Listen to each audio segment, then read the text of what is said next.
FDA and scientists get made to improve the work agency.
Okay. Hopefully, I think that should have solved the audio issues. Yes, it looks like it did on the webinar side. So thank you everyone again for attending today. We really appreciate your participation and engagement with these issues. We are hoping to focus on the management goal today. Shauna, could you go to the next slide, please? We are hoping to focus on the draft management goal today that we published last week. Before we get to that discussion though, we will be dedicating significant time to that discussion today.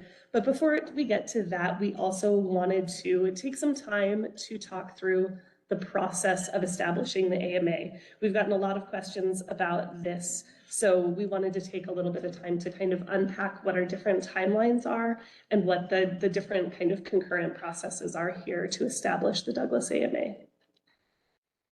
Next slide, please. All right. As a reminder, today's meeting is only intended to be informational and to provide a chance for you all to provide input, particularly on the management goal for the Douglas AMA. The information you will hear today is not intended to be comprehensive. We've done a couple other presentations. There's a lot of information out there, but this information is not intended to be legal advice. And we would recommend that you consult with an attorney if you need specific legal advice about your specific situation. Next slide, please. We do have significant time set aside at the end of today's meeting for discussion. This is intended to be a time to ask questions, get clarifications, and largely to focus on the draft goal, really discussion about the draft goal.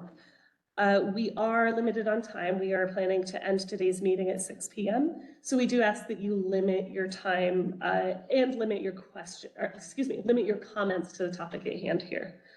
If you do choose to speak during this time, just please limit yourself to kind of that one topic or to one or two questions, please. Next slide, Shauna, please.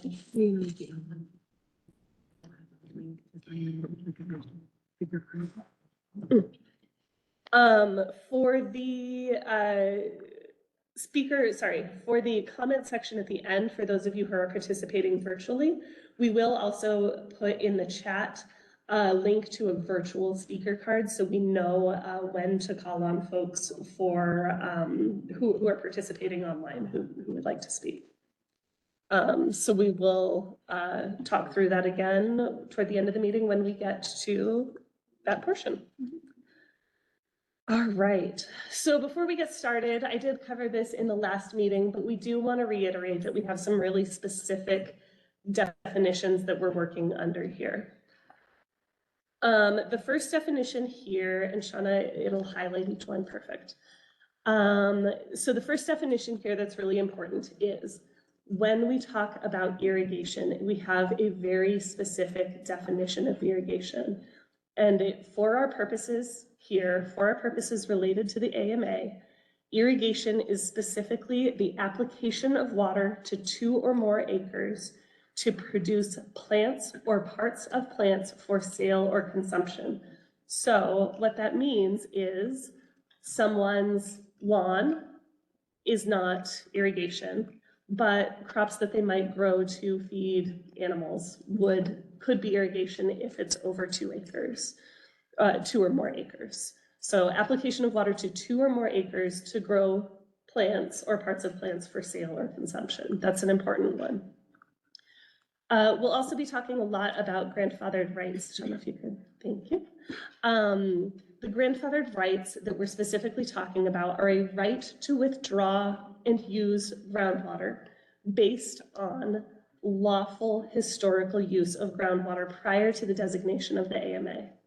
So we'll talk a little bit more about what that means and the process for establishing those rights, but that's another important one. We often abbreviate this as GFRs. So sometimes you'll see this abbreviated as GFRs. If you see GFR, that's what we're referring to as grandfathered rights. Another one that I will touch on in later slides is exempt well, with kind of the opposite of this being a non-exempt well. An exempt well has 3 major characteristics. So it is 35 gallons per minute or less, has a pump capacity of 35 gallons per minute or less. It is used for non-irrigation purposes, so it's not used to irrigate 2 or more acres. And it does not use 10 acre feet or more. It does not exceed, sorry, it does not use more than 10 acre feet for that non-irrigation use. So if it meets all 3 of those criteria, then that well can be classified as exempt.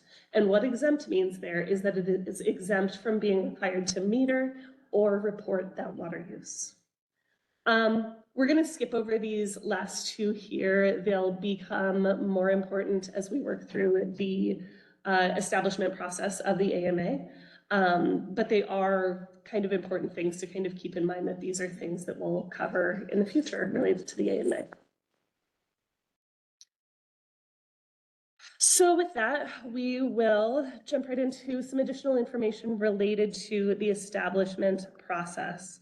Like I said, we've received a lot of questions about this, so I'm hoping to talk through more of the details of the process that we'll be working through over the next several years to establish the various structures around the various structures and the requirements for the Douglas AMA.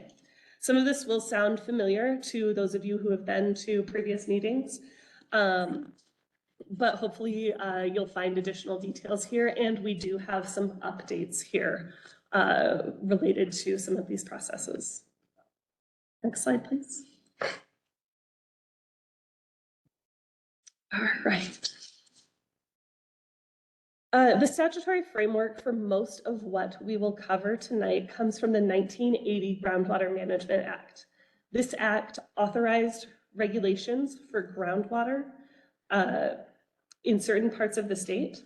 It also authorizes additional areas to be regulated by determination of ADWR's director or by local initiation, like what happened in Douglas. This act also created ADWR, and ADWR's role here is that we are responsible for administering the requirements that were established under the Groundwater Management Act, including the permitting and reporting requirements and implementing the conservation requirements for water users in the AMAs. Next slide, please. The Douglas AMA is the 6th AMA to be created. It is the first newly regulated area that's regulated as an AMA since the 1980s, and the first to be created by local initiation.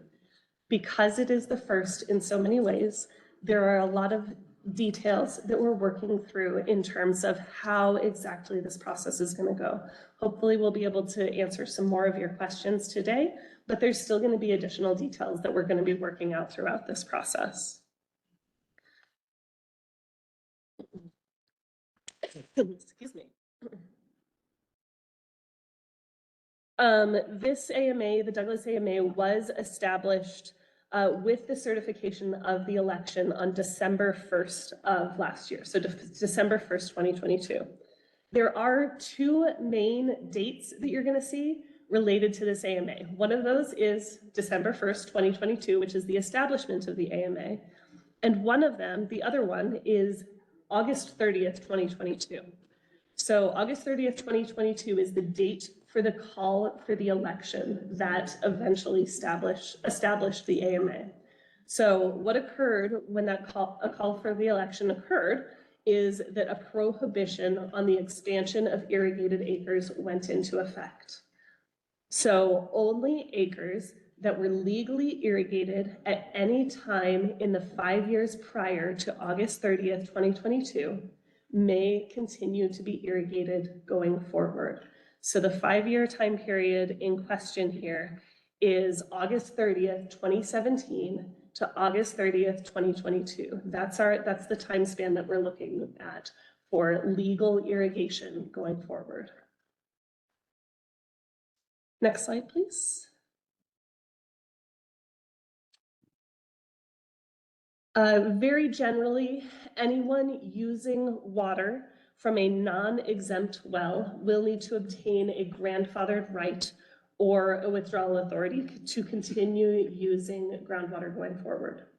We'll talk a little bit more about the grandfathered right application process here shortly. But again, we talked about that exempt well definition. So if someone is using water from a well that is 35 gallons per minute or less, is used for a non-irrigation use, and is using less than 10 acre-feet of water for that non-irrigation use, that person, that water user, will not need to measure or report that water use.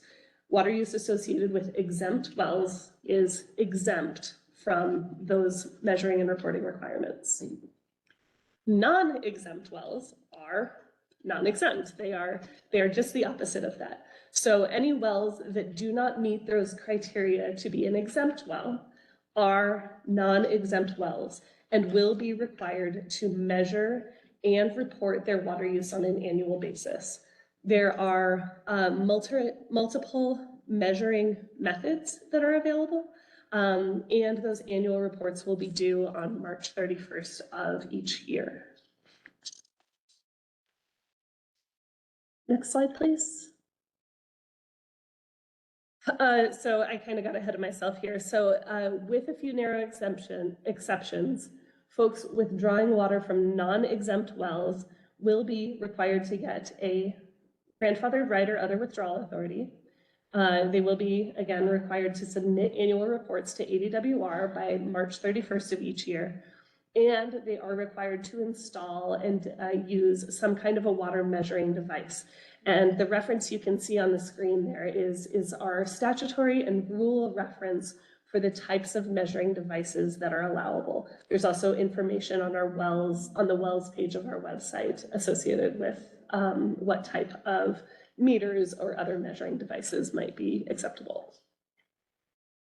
Next slide, please.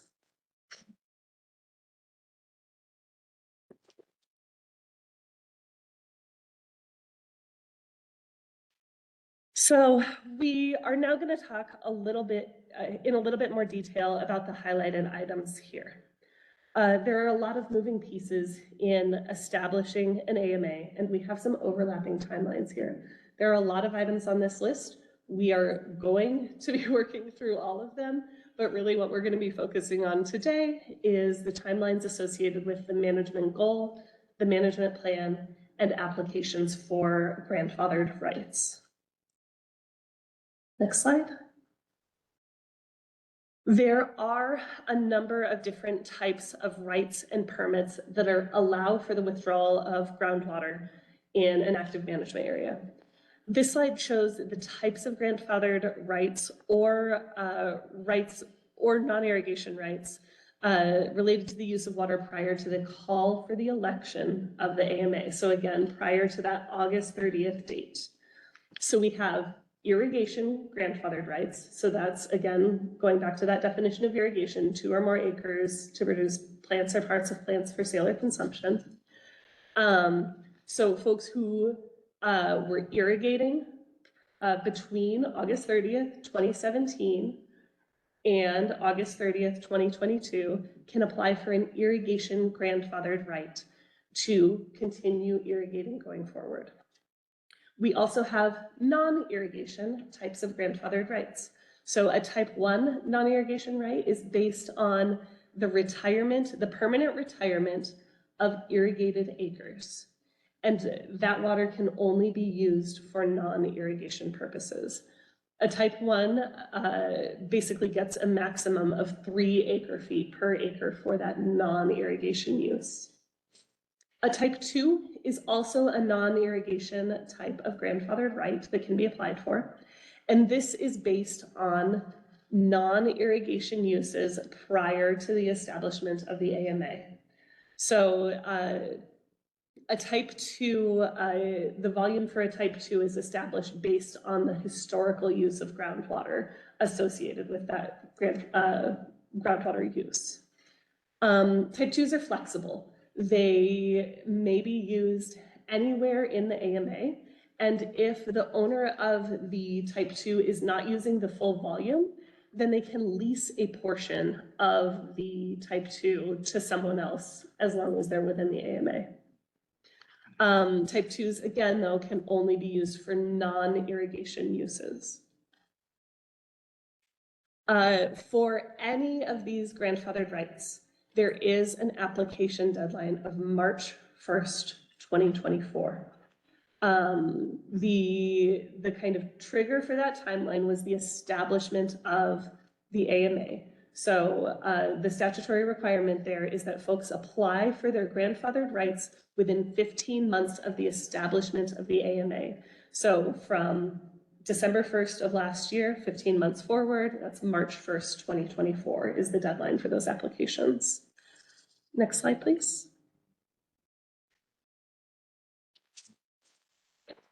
We showed this slide at the last meeting, and we do have an update related to these fees.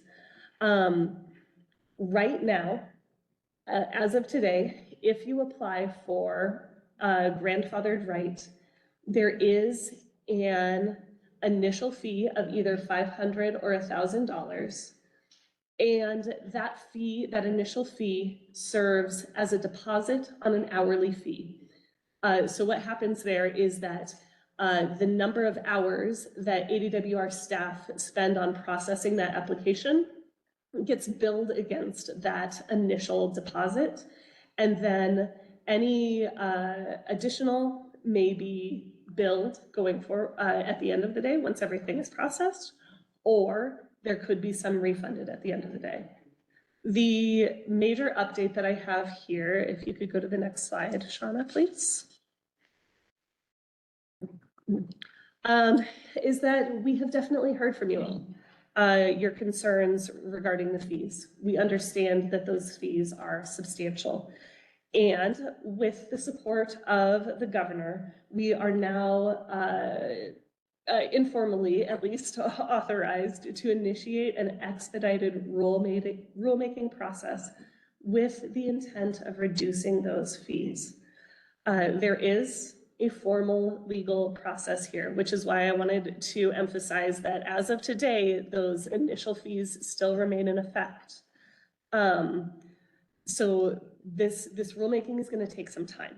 I'll talk through that timeline on the next slide, but the main intent here is to reduce those fees with the general idea that at the end of the day that the fee would become a flat application fee in the range of $100 per application. It wouldn't be an hourly rate anymore. It would just be a flat application fee of about in the range of $100. We do also intend to incorporate in that rule change a process to issue refunds for folks who have already submitted applications. So there wouldn't be any difference for folks who have already submitted applications as compared to folks who submit them after the rulemaking. We do need written approval from the governor's office. And then this rulemaking package would be submitted to the Governor's Regulatory Review Council for a formal process and review and approval. Next slide, please. So there are a number of steps here. Rulemakings can be a long process. So the main point I want to get across here with this slide is that if we can stay on track with this timeline and are able to get the proper approvals at each step, then the updated rule would take effect in August. So we can, that is kind of our expectation at this point, or our target for actually completing that rulemaking and having those new fees in effect. Until that time, the initial and hourly fees will remain in effect. We do intend to provide notification to folks of our progress associated with this process. If you're not already on our interested parties mailing list, please add your email address to the mailing list that we have out at the sign-in table. We'd be glad to add you to that interested parties mailing list. Next slide, please. So let's talk a little bit about how that timeline fits into our grandfathered rights timeline. By statute, again, applications for grandfathered rights have to be submitted within 15 months of the establishment of the AMA. So we have a March 1st, 2024 deadline with an August of this year rule change that does give us several months between that timing and the deadline for application submissions. So the general timeline for applications for grandfathered rights has a number of steps to it. And something that's important to note is that the result of the number of steps in this process is that we won't be issuing any final determinations on grandfathered rights until approximately September of next year. So we have 15 months from the establishment of the AMA, which is the deadline to submit applications. After that time, ADWR will publish a list of all of the applications that we have received.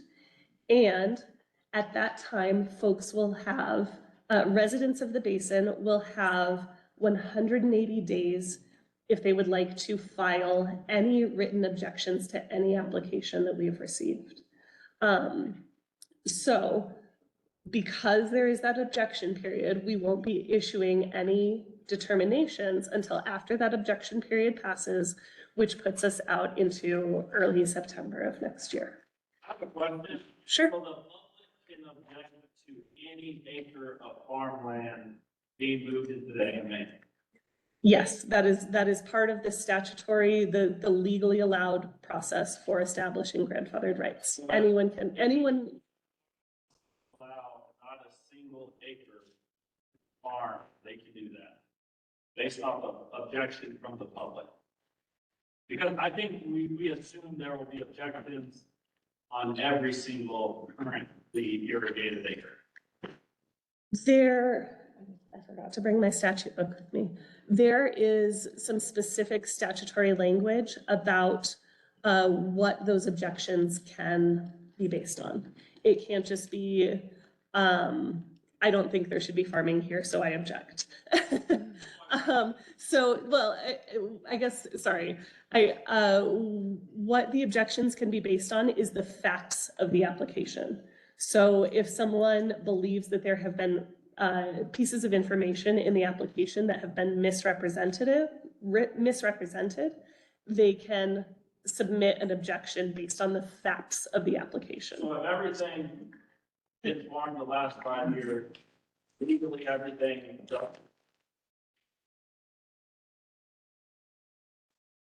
ADWR will do what we can to evaluate the facts of each application and determine what we're able to verify in terms of acreage and the actual evidence related to each application. It'll be a case-by-case determination. A registry of all applications, is that just a part of the certificate number that registers for the entire application? We are still working through some of the details of what exactly will be published. But because folks are able to object based on the facts of a given application, our expectation is that much of the information in the applications will have to be made publicly available. Where was this registry published? Sorry, thank you. That's a good point. Thank you. The question was asking, sorry, I've lost the phrasing of the question. What would be published associated with each application and where the registry would be? So the registry would be published on ADWR's website. We would provide notification when that registry is published. And folks would then have 180 days to object to any of the facts of the application. Sharon has been so kind to pull up that statutory language for me. Sorry about that. It says objections may be made only on the basis that the information in the application is incorrect or is insufficient to issue a certificate. So there are limitations on what those objections can be made based on. Good questions. Thank you.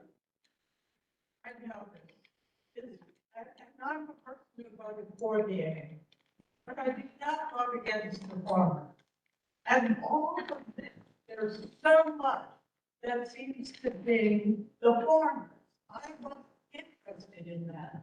I want to know what are the qualifications, the industrial agriculture that is coming in here, the people are living here, they're making money off it. So, I mean, we spend hours and hours on what the application fees are, and what we need to do is save our aquifer from being depleted by big industrial agriculture. So I would appreciate if we'll have time at the end for those types of comments.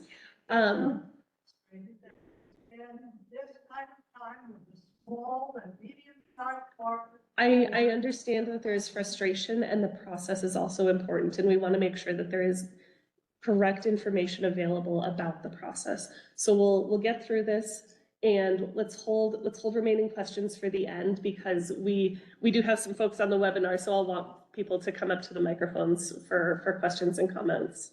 Sorry, real quick question. Are these slides going to be made available? Yes. Yes, the slides will be posted online within a day or two here. Yes. Thank you. If it was submitted, was not correct. We made that comment the last time that we had the meeting, and this data here is correct. Let's hold those till the end. Thank you. All right. So we'll publish a registry of all applications received. Folks have 180 days to file written objections, and then we will begin to issue grandfathered rights.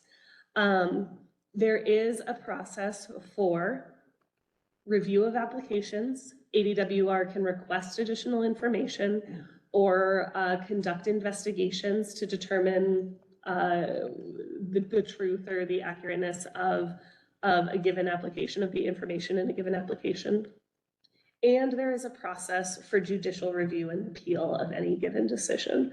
So I lay out this timeline, but also there are some things that'll go on further out than this timeline. Next slide, please. So how will the management goal be adopted? Part of what we're talking about today is the management goal. This is going to be something important and something that will lead into the next steps of establishing the AMA. So the process that we are using here is part of what you're seeing here today. So we began a process to establish the management goal back in January. We really thought it very important to obtain a lot of public feedback on the goal. And I think a lot of you recognize how important this is, and that's why you're here today. So we really appreciate your participation in this process. Today's meeting is a continuation of that process that we started back in January to develop the goal for the Douglas AMA. We have received a lot of comments and ideas related to the goal. We really appreciate the amount of engagement that we've had related to the goal. And we are allowing some additional time for comments after today's meeting to provide additional responses related to the draft initial goal that we'll be discussing today. Those comments can be submitted to management plans at azwater.gov. And we are asking that those comments be submitted by the deadline of April 21st. So I think that's about a week and a half from now. After that, ADWR intends to move into the formal adoption process for the management goal. And I'll talk through that timeline here on the next slide. So I know this is a little bit small. We have the first three items here are really what we've done already. The AMA was established. We held an initial informational meeting in January where we talked about a lot of background related to the AMA, but also introduced a framework for the goal. Today, yes, we're talking a little bit of background and process, but we're largely going to be focusing on the initial draft goal that ADWR published last week. After today, after we receive additional comments on this initial draft goal, we'll be moving into a formal process. So we will be required to publish a hearing notice 30 to 60 days ahead of an actual hearing. So we're hoping to publish that hearing notice in May, which would put a potential hearing in June and a potential decision on the adoption of a management goal in July. So our earliest time frame for potentially adopting a management goal is going to be July. We hope that you all will provide additional comments after today, but we wanted to make sure that we are providing this timeline of the formal adoption for the management goal. Next slide, please. After we have a management goal, we will initiate a process, a public process for developing a management plan. And the management plan is where you really start to begin to see specific conservation policies for the water users in an active management area. The management plan is where those specific conservation requirements for agricultural, municipal, and industrial water users are contained. So our requirement in statute is that ADWR will adopt an initial management plan for the AMA and can provide at that time for additional management plans in the time period established for the goal. Similar to the goal adoption process, there is a hearing process associated with the adoption of the management plan, but we will hold a number of public meetings throughout the development process ahead of that formal legal adoption for the management plan. Go ahead. How many people are involved in this decision-making process? Are they employees of the ADWR? So the question is, who is involved in deciding on the adoption of the management plan? We do have a public hearing process associated with the management plan where we take public comment and input from folks who are interested in that process. But at the end of the day, ADWR reviews that evidence and the ADWR director issues a decision on whether to adopt the management goal or in this case, the management plan. And who is the director? His name is Tom Bushatsky.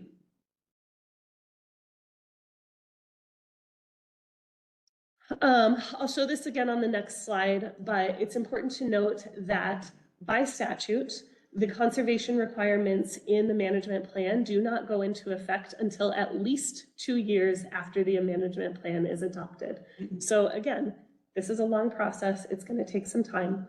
But our first possible effective date for the management plan conservation requirements is January 1st, 2027.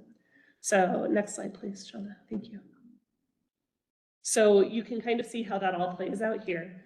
We're looking at August 2023 for the completion, for the initiation of a management plan's development process after the completion of the goal. We want to complete the goal first because we want to use that management goal to inform the policies that we will develop for the management plans.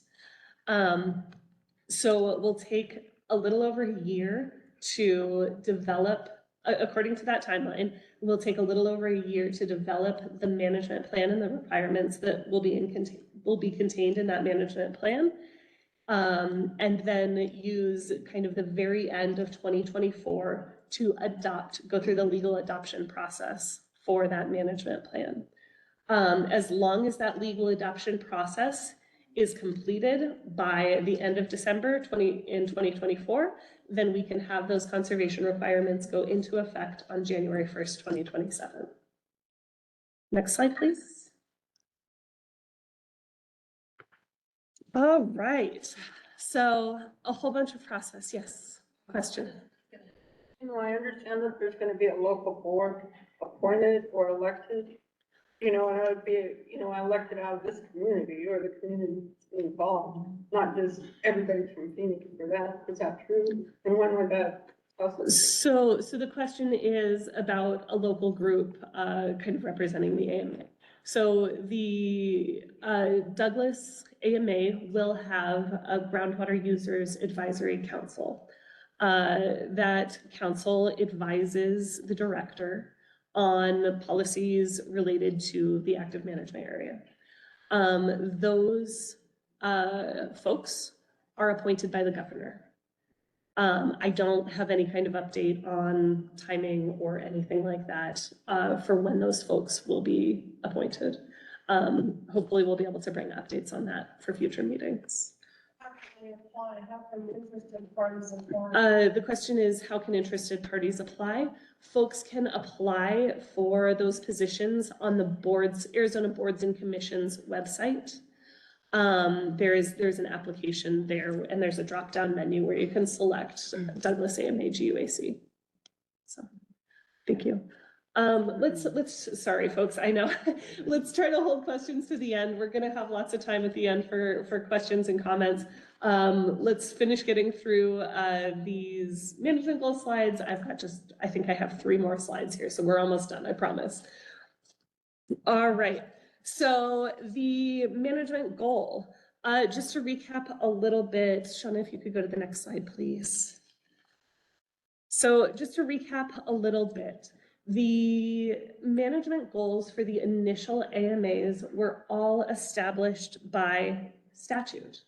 So this is very different. This is not what we're doing here today and through this process and in the coming months has not been done in this way before. This is new. Douglas is kind of inherently different where you all have an opportunity to provide input on the development of this goal. So today, this discussion that we're having today is a part of the process that ADWR is using to finalize that management goal. Next slide, please. At the last public meeting in January, we did discuss the framework for a management goal, kind of laying out that we want this to be measurable, that it should move the AMA towards some kind of long-term sustainability, and that it has to contain a timeline. We, at the last meeting, requested comment on potential goals. We received a very wide array of feedback, and we looked at that feedback that we received and tried to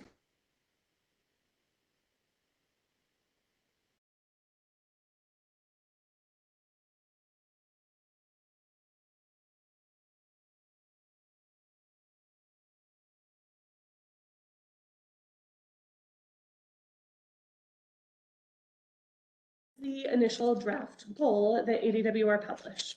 So I'm just going to read this out loud, and then we'll start to move into our comment section.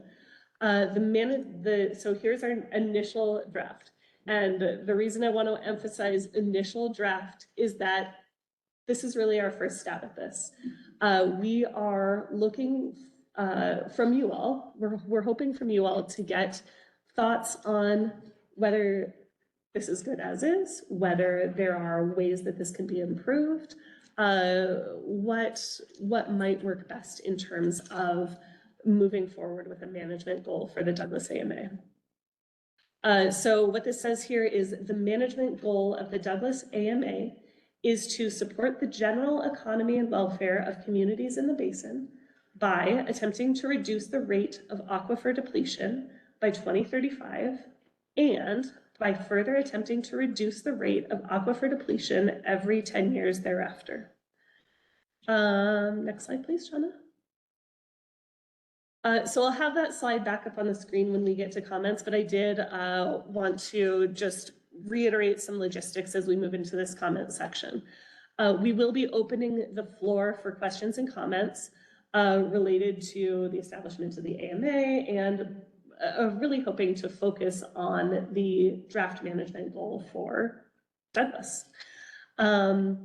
Again, specific questions about individual circumstances should either be handled with your own personal legal counsel or can be addressed separately via phone or email.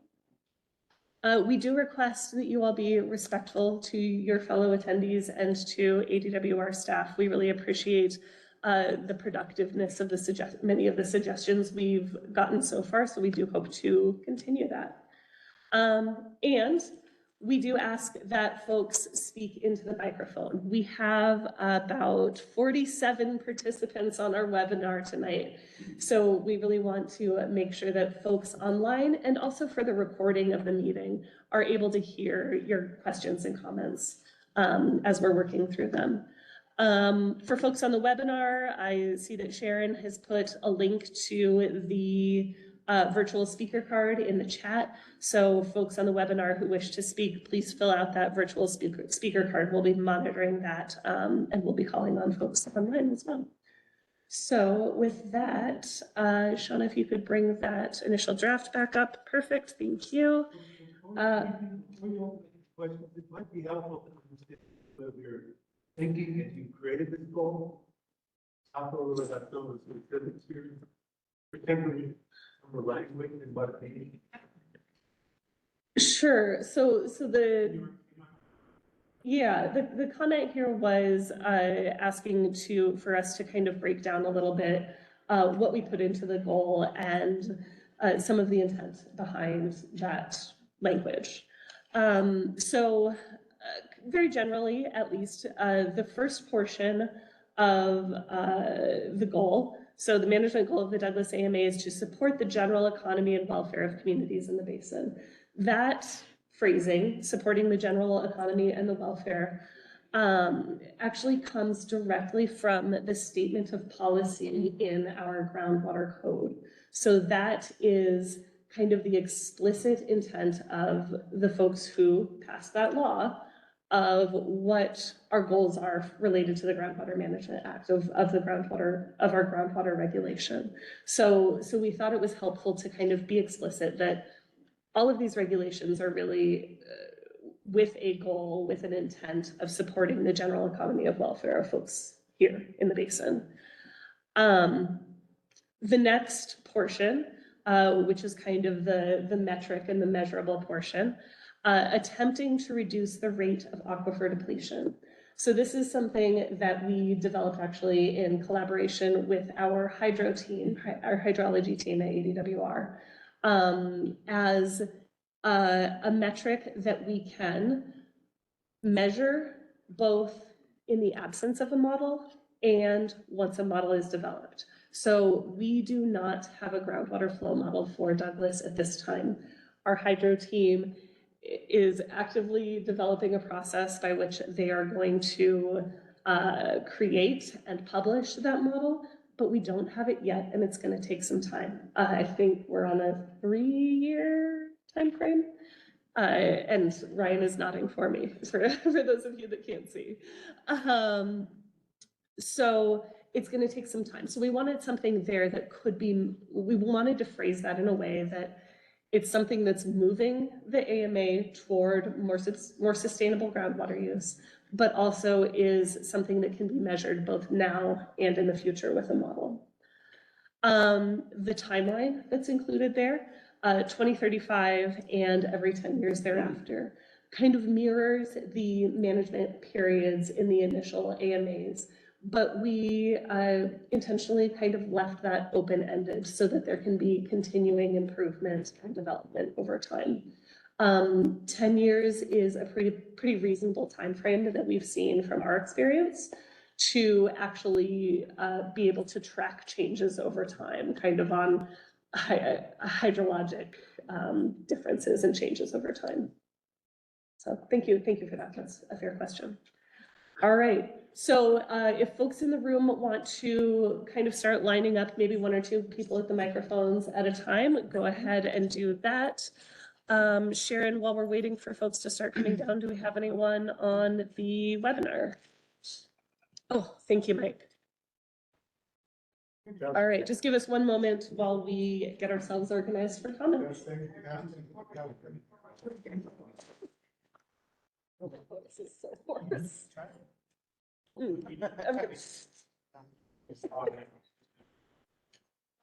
There was a question that I sent to you in your chat. Not even You can see it from Loop Ideas. Hmm?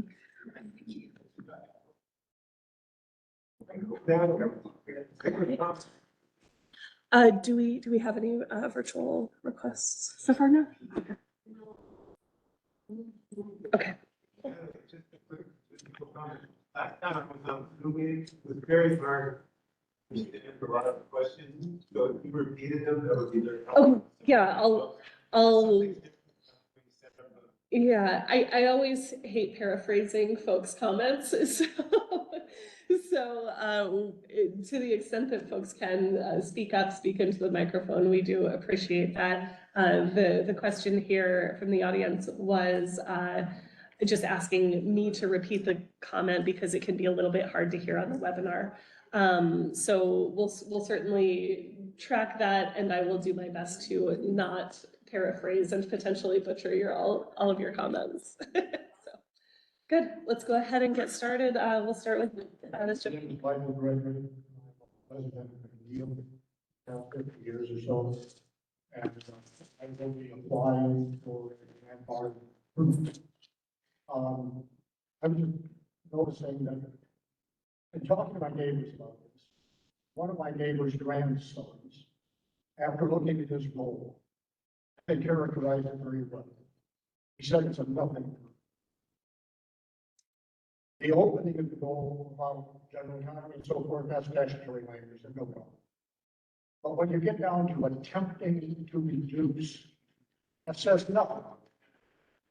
when you say attempting to reduce the setback, it says no. What this rule, as stated, does is give us less than we have with the IMA now. And so I think it needs to be rethought so that we have very definite. When we talk about attempting to reduce the rate of depletion, we're not talking about something. We need to reduce the period rate, but soon to correct the problem that we passed the AMA. Thank you. I have a question. Will you be extending man hours concerning the applications to anyone who is elderly or mentally or physically disabled veterans, for example, that may be landowners, farmers, et cetera, to help them navigate through the compliance process? And then say yes or no. So if I understand the question, you're asking if there's going to be like application support for just kind of folks in general, kind of anyone who may need it. We can't physically or economically get to Phoenix and Sure. make an appointment and things are going to expand man hours. Come down here to the area, be it here at the high school or community center, and So we are working on some things related to this.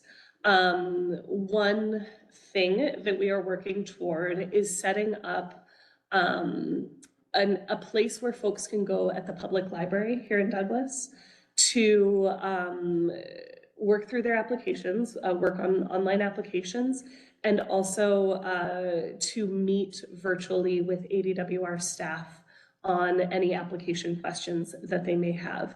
What we'll be doing is establishing some virtual office hours where it'll be kind of the same time every week. We haven't figured out the details of all of that. I'll definitely be providing additional information for that in the future. But we'll be having virtual office hours where folks at the same time every week will be able to just kind of log on to a meeting if they have questions, and we'll have ADWR staff available to answer those questions at that time. And how about Elfrida, which is kind of a condensed but not more populated area, but it's spread out to the parameters of the AMA district and the Douglas Basin. Could you do the same thing for the Elfrida Library? I didn't actually know there was a library in Elfrida, so that's helpful. It's the Well, most used library in the county. that is, okay, that's great. No, that's really helpful. I appreciate that. We will certainly look at establishing remote centers like the one I described for the Douglas Library at other locations. If there are suggestions like the Elfrida Library on where we should consider setting up something like that, we are certainly open to those suggestions. I really appreciate that. Those can be submitted online. Yeah, yes, to our management plans at azwater.gov. Yes. One more quick one. What about landowners that live out of state and don't have a clue that this is going on? What attempts and processes are you required to go through to make sure that those people that say they live in Montana? So when the AMA was established, we were required to send a mailed notice to all of the owners of real property in the basin. So assuming that their information was correct on file with the county assessor, everyone in the basin who owns any property did receive a mailed notice of the establishment of the AMA and of their requirement to apply for grandfathered rights. And is there anything in place for people that fall through the cracks and don't get those for whatever reason? We Appeal process? We are working through some strategies for outreach. Again, if there are suggestions, we would welcome them. But I introduced at the very beginning some new staff that we have. I think Teresa's still at the sign-in table. Teresa is was specifically hired as my outreach coordinator for Douglas and Wallapai. So we are intending to increase some outreach activities associated with just providing education to folks, making sure that folks know of their requirements, that kind of thing. It's a really good question, and we do want to expand our work related to that. Thank you. Hello, my name is Ben Buckley. I'm reading these comments on behalf of Ash Dalkey, who was able to make this meeting today because of the time period, which is placed. So I quote, "I'm a resident of the Douglas groundwater basin, and the draft Douglas Basin Management Goal does not serve the current pressing groundwater situation of the valley and needs to be vastly improved. It's vital that the AMA management goal, 1, maintain current 2023 groundwater levels. 2, work boldly towards safe yield 5 years from now, 2028. 3, mitigate ground subsidence and earth fissures and damage they cause for our communities and safety. 4, collaborate with the government of Mexico to ensure partnership in conserving groundwater we share. 5, impose water fees for the largest users in the basin." Repeat that last one. Impose water fees for the largest users in the basin. The current language of the goal is also flawed. The word "attempting" to reach any groundwater goal needs to be replaced with "will achieve." The word "communities" also needs to be more carefully defined. With the influx of large out-of-state growers coming in and depleting our groundwater resources, I am worried of who ADWR is referring to with the term communities. Are they part of our community? Okay. The welfare and economy of our locally residing water users should be placed above the industry who are part of creating the problem in the first place. Lastly, it is my understanding that the purpose of ADWR meetings in Douglas is to get feedback from the community, different facets of the new AMA. Past 2 meetings have not been scheduled during days or times that would allow the average person to attend. Having to leave work at 3:30 to 3:35 in the afternoon on a weekday is not possible for most people who have day jobs, including myself. It is important. Day job, by the way. It is important to make these meetings accessible and allow people's voices to be heard. I strongly urge that the future meetings need to be held later in the weekday, evenings, or weekends. Thank you, Ash Dalkey. I want to add to that, I serve on multiple committees in government. Every single public meeting by statute has to start at 5:30 or later. City Hall meetings start at 7. Thank you, and I'm going to come up later with my. Thank you. Thank you. Issues to talk about. Is Douglas Basin synonymous with the Sulphur Springs Valley watershed? No, it is not. Is there a reason you cut Rucker Canyon out of the watershed? That's a huge layer. So the groundwater basin boundaries were defined by ADWR. I'm not remembering the exact year of that, but pursuant to a statutory requirement. So the groundwater basins are defined differently than watersheds are. I believe the Sulphur Springs watershed also includes the Wilcox Basin. No, it does So, not. It okay, does not. so I'm not sure about that. In any case, the groundwater basin boundaries that ADWR uses are the ones that we are statutorily required to use, which were the ones that ADWR established, I believe, in the 1980s. In 1984, Sharon says, thank you. So we are required to use those groundwater basins that were established back then. There is a process to potentially modify those basin boundaries, but at this time we work with the basin boundaries we have. That begs the question, when you're doing your hydrologic studies, is that ignore part of the watershed because it's running the basin? Brian, maybe help me here. So there are 2 different things. Sure, you guys are reading. When developing a groundwater flow model or looking at a groundwater regime, you are not limited by government boundaries. So we will extend out to what makes the most sense scientifically. Also, I'm hearing, please, We'll extend our model boundaries out. Makes the most sense for the groundwater scientific. So we're not going to be limited by government boundaries or political boundaries. We have basins that model domain is of a different area than AMAs. That's not uncommon. So we will do that. We will develop our model in a way that's consistent with how the groundwater moves through here. If there are major boundary conditions, we'll make sure we address them. It's all part of the development of the model. well, I don't engage what we're in, it comes down right around Paul Blake's farm, it goes in the ground.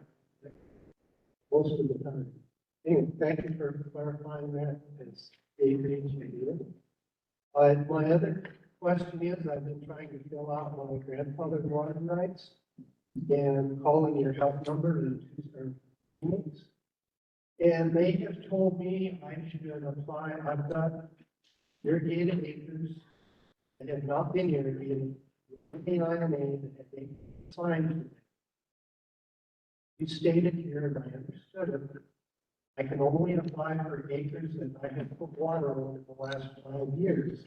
The people in Phoenix said I should put in for all 40 acres within my statutory water lake as it is prior to your end.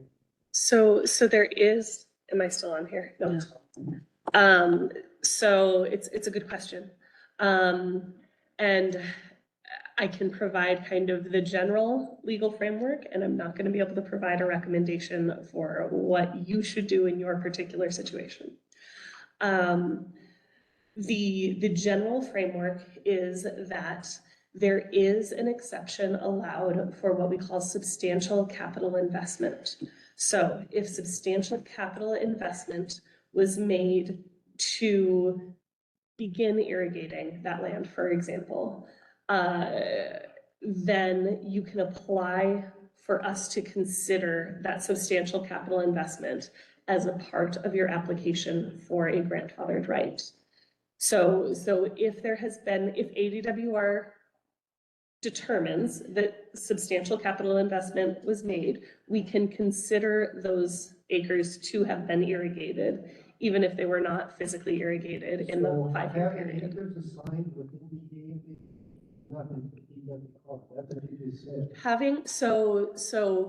Having an irrigation authority under the INA does not mean that you will automatically get a grandfathered right for the AMA. I wish you would tell your people in Phoenix and answer your 800 number how to answer questions because it makes it extremely difficult to fill out their expensive form. Thank you very much.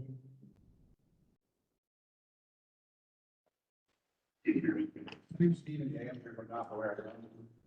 We have room to the left there. Here's two gentlemen that got ahead of me. I didn't expect to see them here. They pretty much went over my thing. What I was going to say about the actual draft.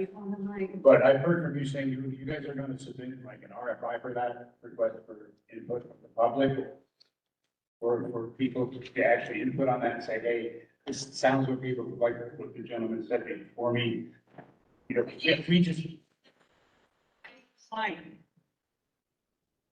for the public to give input, change the goal over time.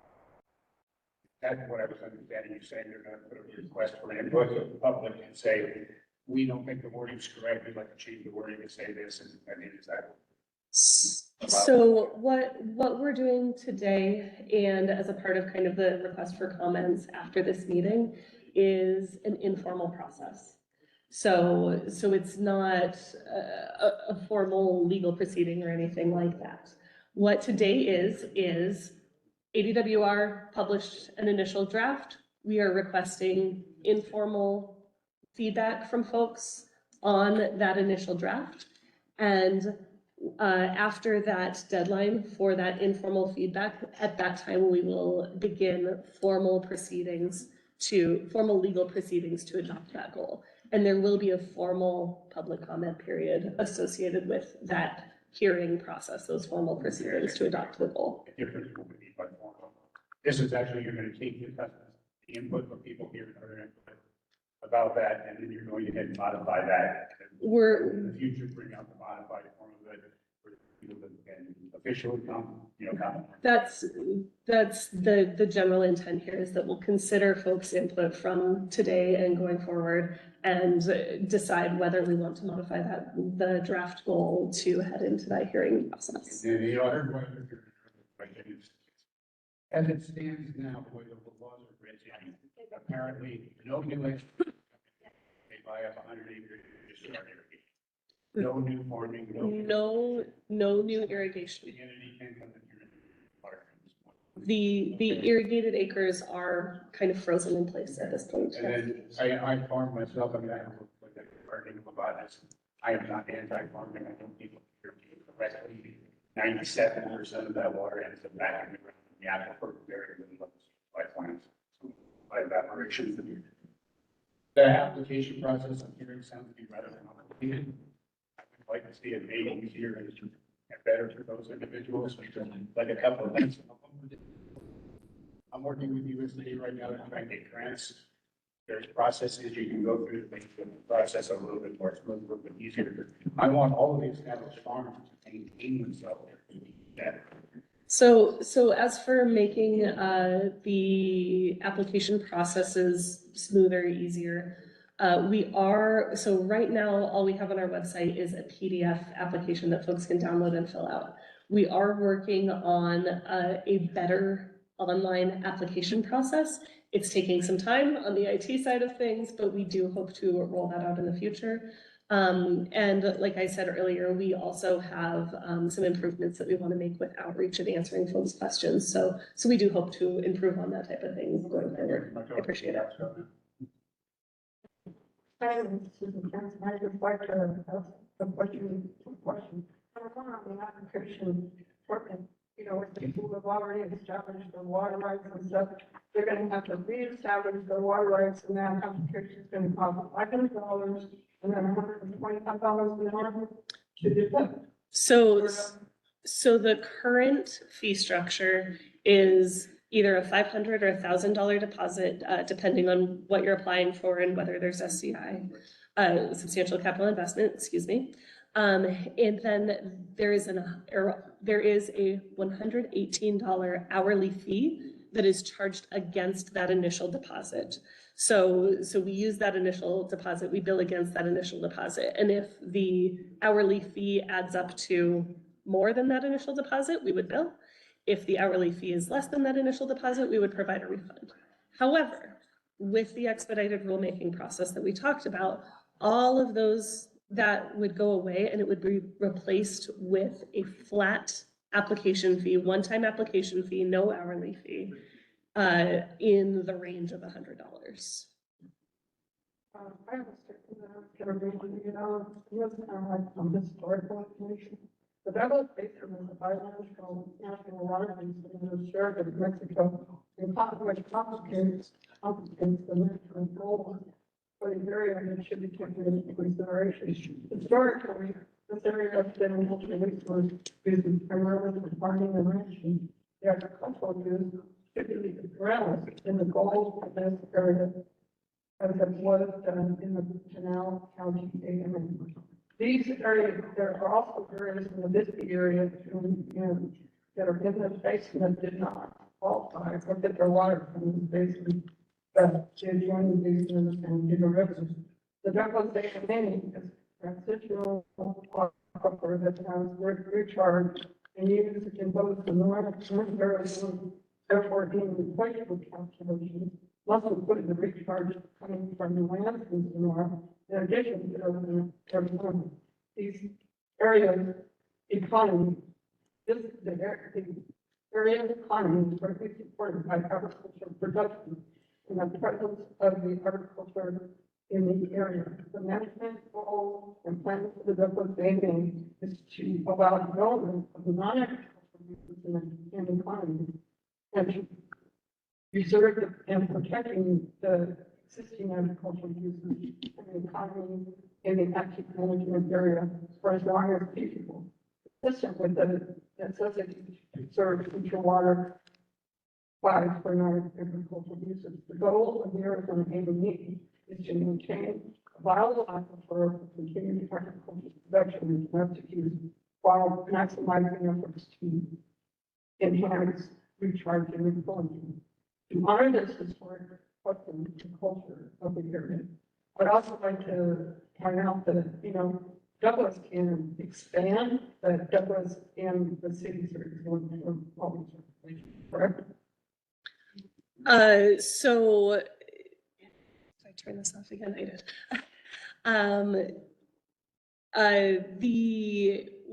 As we are establishing conservation requirements under the management plan, there would be conservation requirements on municipal and industrial users in addition to the agricultural users.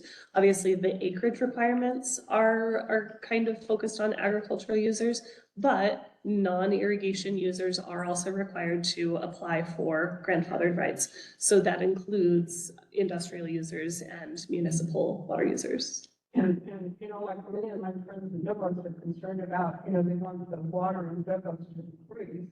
So with this AMA, you know, on the agricultural community, you can guarantee that the water is going to increase in the Douglas city area. I'm not sure I understood the question. Well, I'm just asking, you know, every Douglas cities are gonna run out because everybody's using water, you know, the water they're farming. So, you know, like, if you restrict the farming and the agricultural in the Douglas area, in the Douglas area, Douglas city water, that water, can increase in volume.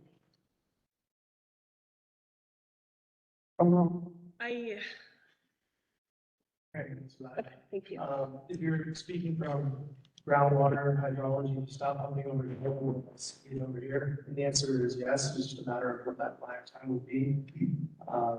But yeah, if you look at the whole basin as a single bathtub, you cut out how much water is going out, you reduce that, you increase the water going in, the whole system as a whole will really guaranteeing anything is hard to do until we keep this thing in place. But scientifically and hydrologically, yes, there is communication within the aquifer system between places that are farm farms. So the city of Douglas might be miles away from a farm, but those farms are pumping a significant volume of water. They will experience some decline in Douglas as well. The extent is greatly further out. They're looking right. Thank you, Ryan. I appreciate that. And I think the challenge that we kind of expect to see with, oh, am I still off? I'm just not speaking into it very well. Sorry about that. I think the challenge that we expect to see with the Douglas AMA is associated with the opportunity for additional recharge and that type of thing. There may be some opportunities for additional recharge, but we'll have to consider where is that water coming from? What water are we recharging? And there may be limitations to that. So there's certainly going to be things that are able to be improved, but there's also going to be challenges in terms of how the AMA is managed. Well, you know, my reaction to this AMA, we've been over 43 miles of pipeline, and when we have a leak or something, well, that was in water. I gotta go fix it. You know, it depends on our water, our wells, and we have many of our wells on solar, and we have water rights for part of the station because my time I've been here since 1911. And you know, like Douglas is going to expand with the port increasing, and so you know that's what my concern is. You know. Are you going to have more water? You can implement the water to the people in the valley to compensate for the increase of growth of the Douglas city.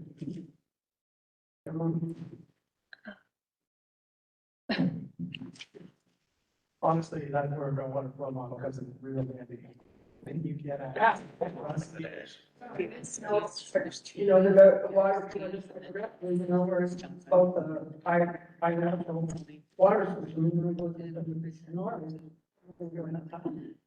Yeah, we would have to incorporate that. Sure.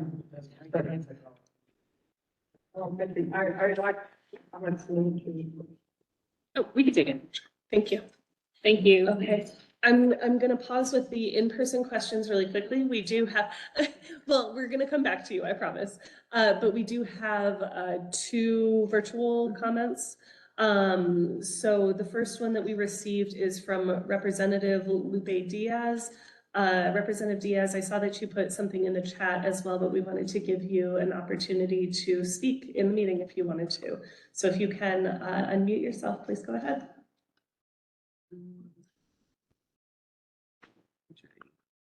Oh, there we are. Can you hear me okay? Oh, I don't think we're able to hear you. Can you hear me all right? It's working on it. We can't. I'm getting it. I'm unmuted. Give me 1 second. So you can't. Sorry, give us 1 second here. Sharon's gonna see if she can figure out the sound. Okay. There we go. Testing. All right, go ahead. Can you hear me all right? Thank you. Yeah.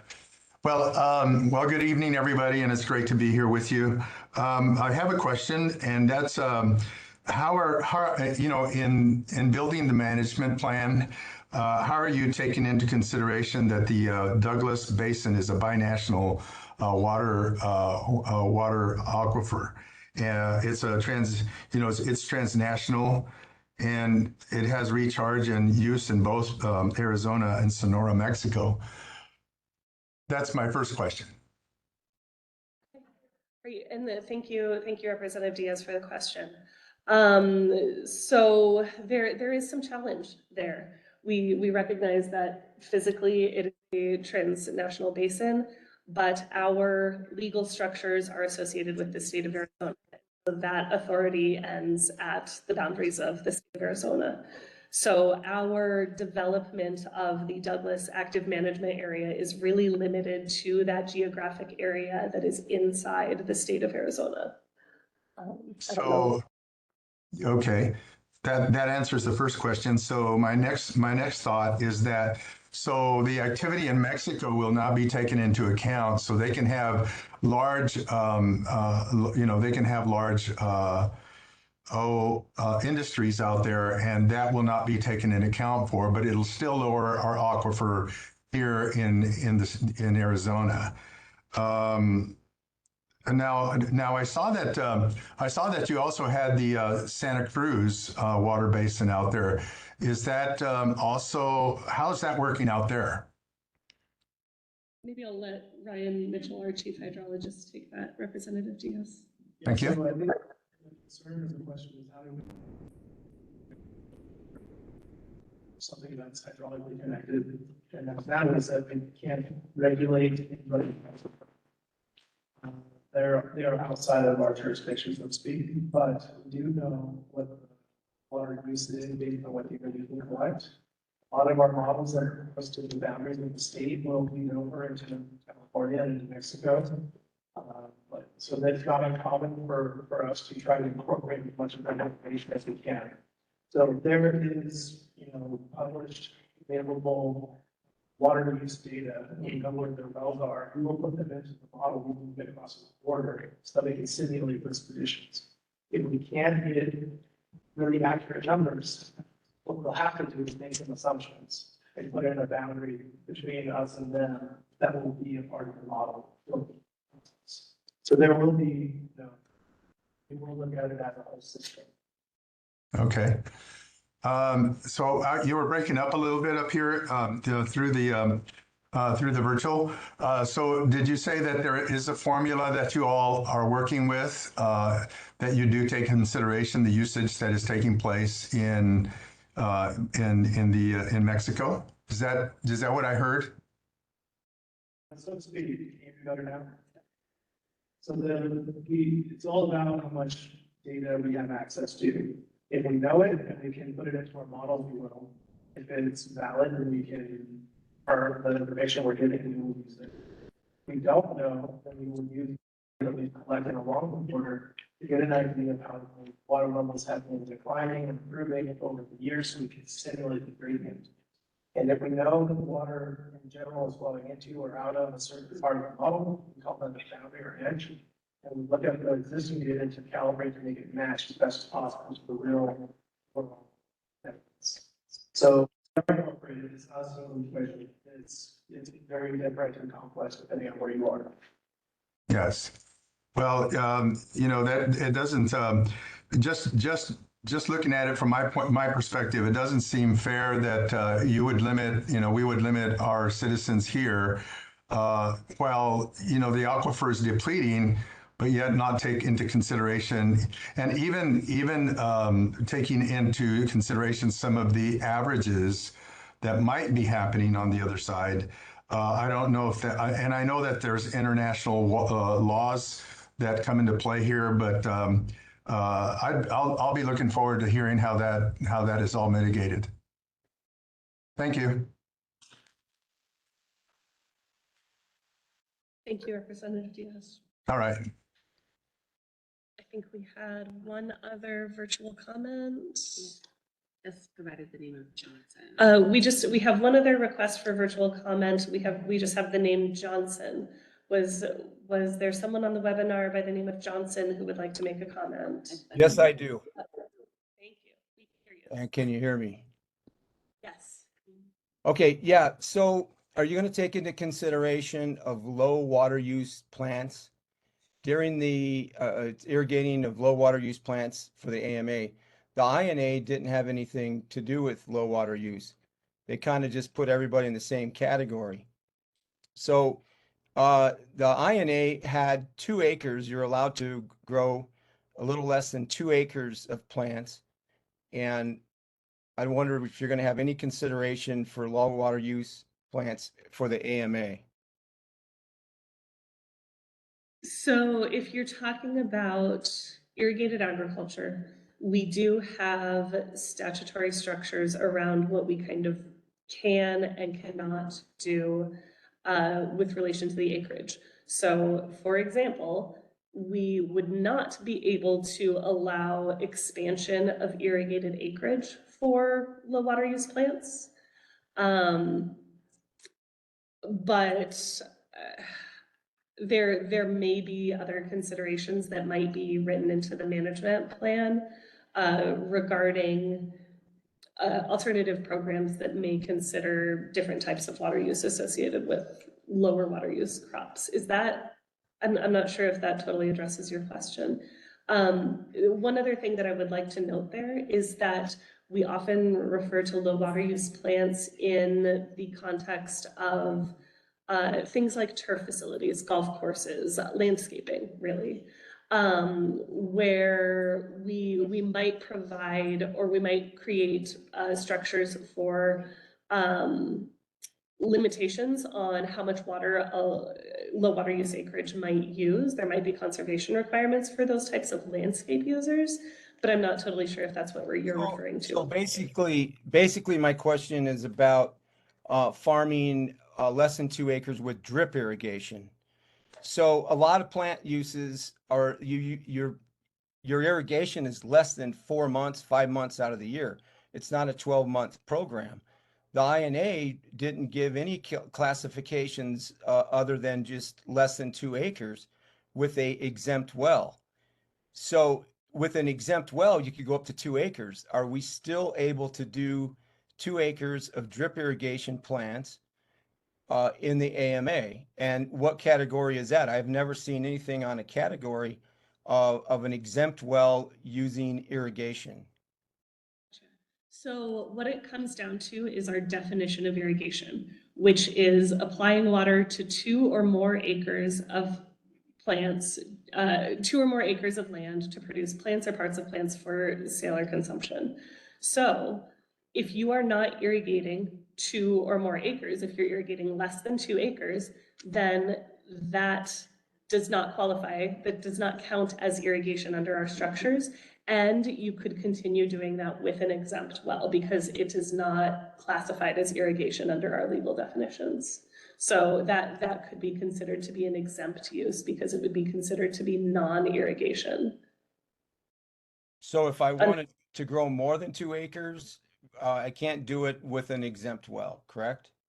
If you wanted to grow more than 2 acres, you would not be able to do that with an exempt well. That would reclassify that well as a non-exempt well. And if those acres have not historically been irrigated, you would not be able to expand to 2 or more acres. Okay, thank you. All right, I forget which side we were on. It might have been, okay, great. We'll go over here. Thank you. Thank you for waiting. You need to speak. Can you speak up a little bit, please? Can you hear me now? Yes, that's better. So, I'd like to start it out. Quotes. First one is from Martin Luther King. He says, "It's always the right time to do the right thing." The other one is from Malcolm X. Malcolm X said, "By any means necessary." What I understood that you said a while ago is that there was substantial investment. So what you said so much is that if you're rich, you get to keep your water rights. But if you're poor, you get to lose it. That's what I understood when you said. Is that correct? Shauna, I have a backup slide on substantial capital investment. It's number 35. Could you pull that up? Okay, all right. Um, It's that later. Go to the next question. You said that you would meet informally after the show here. Is that a way to show favoritism? Okay. I'm- Answer that. Well, Ladies and gentlemen, all from the valley, bring a class action suit against these folks right here. I don't think what happened in this valley was right. And I'll be damned, I'll say the other to me. Guys, my goal is to sue you. Take your home department so that it doesn't see more in your fire. You guys have a nice trip back to Phoenix. Everybody can come see me if you want to sign up. I would like can everybody hear me? Okay, awesome. I would like to just expand on Mr. Johnson's question. You had made a statement that he was using his exempt well and historically had not been watering more than the 2 acres. His well, he would have to classify as well as a non-exempt well. Correct? if he is irrigating less than 2 acres, that is not, by our definitions, we don't consider that to be irrigation. It doesn't meet our definition of irrigation, so it can be exempt. Water more than 2 acres. Then that well would be reclassified as a non-exempt well, but we have to, so there's a requirement that you cannot expand irrigated acres, and that definition of irrigated comes into play here. So right now, we consider his irrigated acres to be 0 because less than 2 acres is not irrigation from our definition, right? So he would not be able to then irrigate 2 or 2.5 acres because those acres have not historically been irrigated under our definition. So what if we're using your exempt well and irrigating more than 2 acres? Then you would, if you are irrigating more than 2 acres, then, so the way the wells are classified right now will likely have to be reworked over time. Many wells that are currently irrigating may have to be eventually reclassified as non-exempt wells, even if they're listed as exempt right now. So if you are irrigating 2 or more acres, you must apply for an irrigation grandfathered right. Type 1? Irrigation grandfathered right. So type 1s and type 2s are non-irrigation rights. So I can take my exempt well, if I'm irrigating, I want to make sure I understand this, because this is not what she told me at the last meeting. The last meeting, she told me I had to take my exempt well and get it classified as a type 2, which is a non-irrigation well. Now you're telling me I can take my exempt well and get it classified as a non-exempt well if I'm irrigating more than 2 acres with said exempt well. So if you have a well that is currently listed in our system as exempt. Correct. And you are using that well to irrigate more than 2 acres, then we should look at that well and get it reclassified in our database. And you would still be required, if you wanted to continue irrigating that more than 2 acres, then you would be required to apply for an irrigation grandfathered right. But there's no guarantee you're going to give my irrigation grandfathered right. And then what do I do with my crop that's being irrigated, that's that's more than 2 acres. Are you telling me I gotta rip all that out? Who's paying me for that? The determinations of grandfathered rights will be made on a case-by-case basis, Who makes that decision? ADWR. And there is an appeal process associated with that if you disagree with that You said determination. earlier that all the comments that go into this draft goal, and the director, he's the one who makes the final determination what the goal will be. Who sends him all of these comments? Who determines what comments that he sees? We provide an overview of all of the comments So received you to the determine director. what comments he gets to see, is what you're saying. Just yes or no? We provide a summary of all of the comments received to the director. It's a yes or no, it's not well, provided, okay, that's a little bit different. I do not filter what feedback goes to the director. We provide a summary of all comments. 77% percentile responded this way, 88% percentile responded that way. I guarantee you, people did not word their comments that way. Who wrote up those comments that way? Thank you. My name's Don Wiggins, and letter that I received from the organization there, nothing but fine and friendly. $500 to register our wells, and they've been registered for years. $500 to register them. When did you people ever spend a dime on our property or our wells? You tell me that you come on my property anytime you want to inspect my well. That true? ADWR has statutory, ADWR has statutory authority to conduct inspections. Search warrant? Statutory authority to conduct inspections. In many cases, we do try to provide notice of inspection, but we are not required to provide notice of inspection if it would inhibit the actual inspection itself. We are not required to provide a notice of inspection if it would inhibit the actual results of that inspection itself. But in most cases. The inspector showed up and I told him to get off my property. I would like to know what county you people live in. ADWR has statutory authority to manage the water for the state of Arizona. You know what? We're in America. We have certain protections in the Constitution of the United States. And whatever you do, there'll be a fight. You can understand that, can't you? Not that we're bad people or mean people or anything else. We have constitutional rights also. So remember that. ADWR's role is to implement the statutes as they are written. That make it right? ADWR's role is to implement the statutes that we are given, implement the statutes as they are written.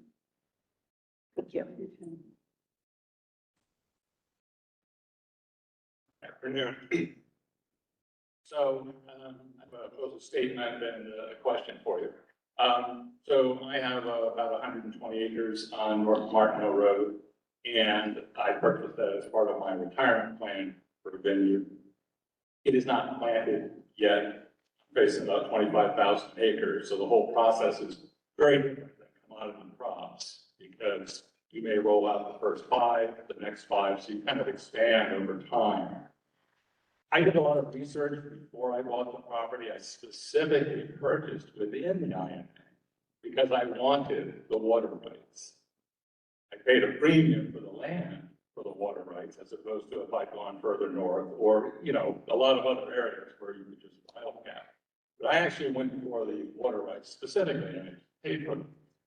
I guess I find it a little bit egregious that what happened this summer, for instance, I contacted a couple of the drillers this spring and summer. They were very booked up because, as you know, there's been a huge agricultural expansion. So, and to be honest, I got blindsided by this whole thing. My fault, saying it's anybody else's fault, but I admit, by the time I found out, it was too late. In that I naively thought, well, I'm within the INA, I have my water rights, so I found out too late that it was being taken away from me. Okay, that's kind of my sad sack story now. Because my land, you're turning into worthless desert now. That's literally what you're doing. So you're now saying, well, Mr. Bixby, you now have 120 acres of desert. I'm sorry. Here's what doesn't make sense. The giant agri firms that are surrounding my property, they are have sunk over a dozen deep wells within a mile and a half of me over the last 6 months. The interesting thing is, when I did my research, I already knew the water table was falling at about 2 feet per year. I went into this with my eyes wide open. I also knew I'd have to deepen the well. But interestingly, my irrigation would maybe account for maybe a couple hundredths of an inch a year. And so it's kind of as if we're balancing the budget with the water budget on my back, meaning my irrigation for my grapes basically inconsequential. All right, enough of that. The other point is, I gather that, we talk about substantial investment, but I'm really confused there too, because I came to this region all around September 1st, because it was like, oh, too late now, John, you missed the boat. Here's what doesn't make sense to me. There are hundreds of acres as we speak being cleared along 191. How is it that that's taking place? How are all the mesquites and creosotes being dug up? That obviously it's not previously planted. It hasn't been in a dozen of years, if not 20. So I don't understand. Obviously, those big money people are doing this because they believe that one way or another they're going to prevail. Well, good for them, but I guess they're rich, so if they don't prevail, they don't care. But it's just kind of interesting because I would have proceeded too. Literally, this was my retirement plan. I'm literally retiring this spring, like now as we speak. This is when I was going to start planting. So I just think it's kind of strange. These other guys are still actively clearing land within the INA. And I guess they're banking on the fact that somehow that'll be okay, that they weren't, quote, already planted. So ADWR is looking into potential instances of new irrigation since the August 30th freeze on irrigation, right? There is potential for additional acres to be approved via that substantial capital investment process, but we're also evaluating whether there are folks who are acting in bad faith and whether there are compliance cases out there. What I would say is that our substantial capital investment timeline is based for irrigation on that August 30th date. So any additional investment that occurs after that August 30th date that was the call for the election, that is not investment that we will consider as a part of substantial capital investment. So anything that folks are still doing right now, assuming that they may have substantial capital investment, that is done at their own risk. And if their substantial capital investment application is not approved, then they would be required to stop that type of activity. And I understand you have to draw those various lines, but as a for instance, I'm wondering, is the claim going to be hundreds of acres that are being cleared? Is their claim going to be, oh, well, it doesn't matter that it wasn't planted. I drilled a well, 18 months ago. My point being, some people inherently had some kind of a leading indicator that this was going to happen. I would not have hesitated to make a capital investment in that irrigation well had I known, oh yeah, you will be stripped of your rights, John.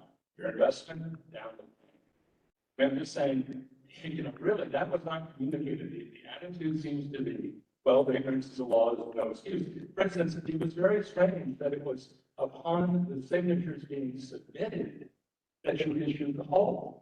I mean, the truth is, why didn't it wait for the election? If it was going to wait for the election to see if it passed or failed, I would have still had time to drill the emergency well. Probably would have cost me twice as much, but I guess I would at least saved my investment. So it was very strange. And I'm sorry, but most of the small guys were not in on all of those little arcane issues like, oh no, all of the signatures are turned in. That's it. Everything's suspended. It just seems like not due process. Why don't you wait for the election? I understand your concern there, but our statutory requirement is that the prohibition on additional irrigated acres goes into effect at the time the county calls for the election. That is written into statute, and we do not have flexibility there. Yes. Fair enough, I guess. I mean, but again, us small guys don't have lawyers reviewing all this. And I know you say it's too bad, but remember, time usage, maybe 200ths of an inch per year. But wait, remember, you're not even going to slow down yet for another 2 years. And it's really not clear that you slow them down at all. My neighbors are all doing, say, 700 gallons a minute. They're also watering more per year, meaning they're growing both alfalfa and corn and kind of rotating it. Again, I went into it with my eyes wide open as far as the water table decline, and I calculated for that. But nothing that we're doing here is stopping that water table. I'm going to have to drill that new well for me anyhow, because, you know, it's falling in at least 2 feet here. You're not doing anything until 2027 at the earliest, and even then. Do I really think it's going to tell the agri-giants that you can no longer grow? Just being realistic. It looks like we're balancing on a small guy. It looks like us little guys, the guys that are being told, hey, save your water for the big giants. I appreciate the comments, and I guess this is a point where I should emphasize again, ADWR's role is to implement the statutes as written. There are portions of this that I understand that there are nuance. There is nuance in individual situations, and also we do not have flexibility on our definition of irrigated acres. That is a statutory definition, and we are not able to provide flexibility on that. First of all, I want to say thank you very much for being here and being in the hot seat. Okay, I really appreciate you being here and being able to answer some of our questions. Okay, some of the things that I have questions about, people have already addressed, but there's a couple of things I do want to address with you. I don't know, my name is Elaine Bailey, and I live off of Webb Road. And Webb Road has just been planted with thousands and thousands and thousands and more thousands of trees. A lot of those trees have been planted at night. I can see it from my window. The drills have been drilled midnight, 11 o'clock, okay? And from this card that came out, it specifically says, and I'm not finding fault with anybody here, I just want to address the law. It says here in this card that after a certain date, after August 30th, if the AMA passes, which it did, right, if the limitations will hold true, there'll be no more raping of the land.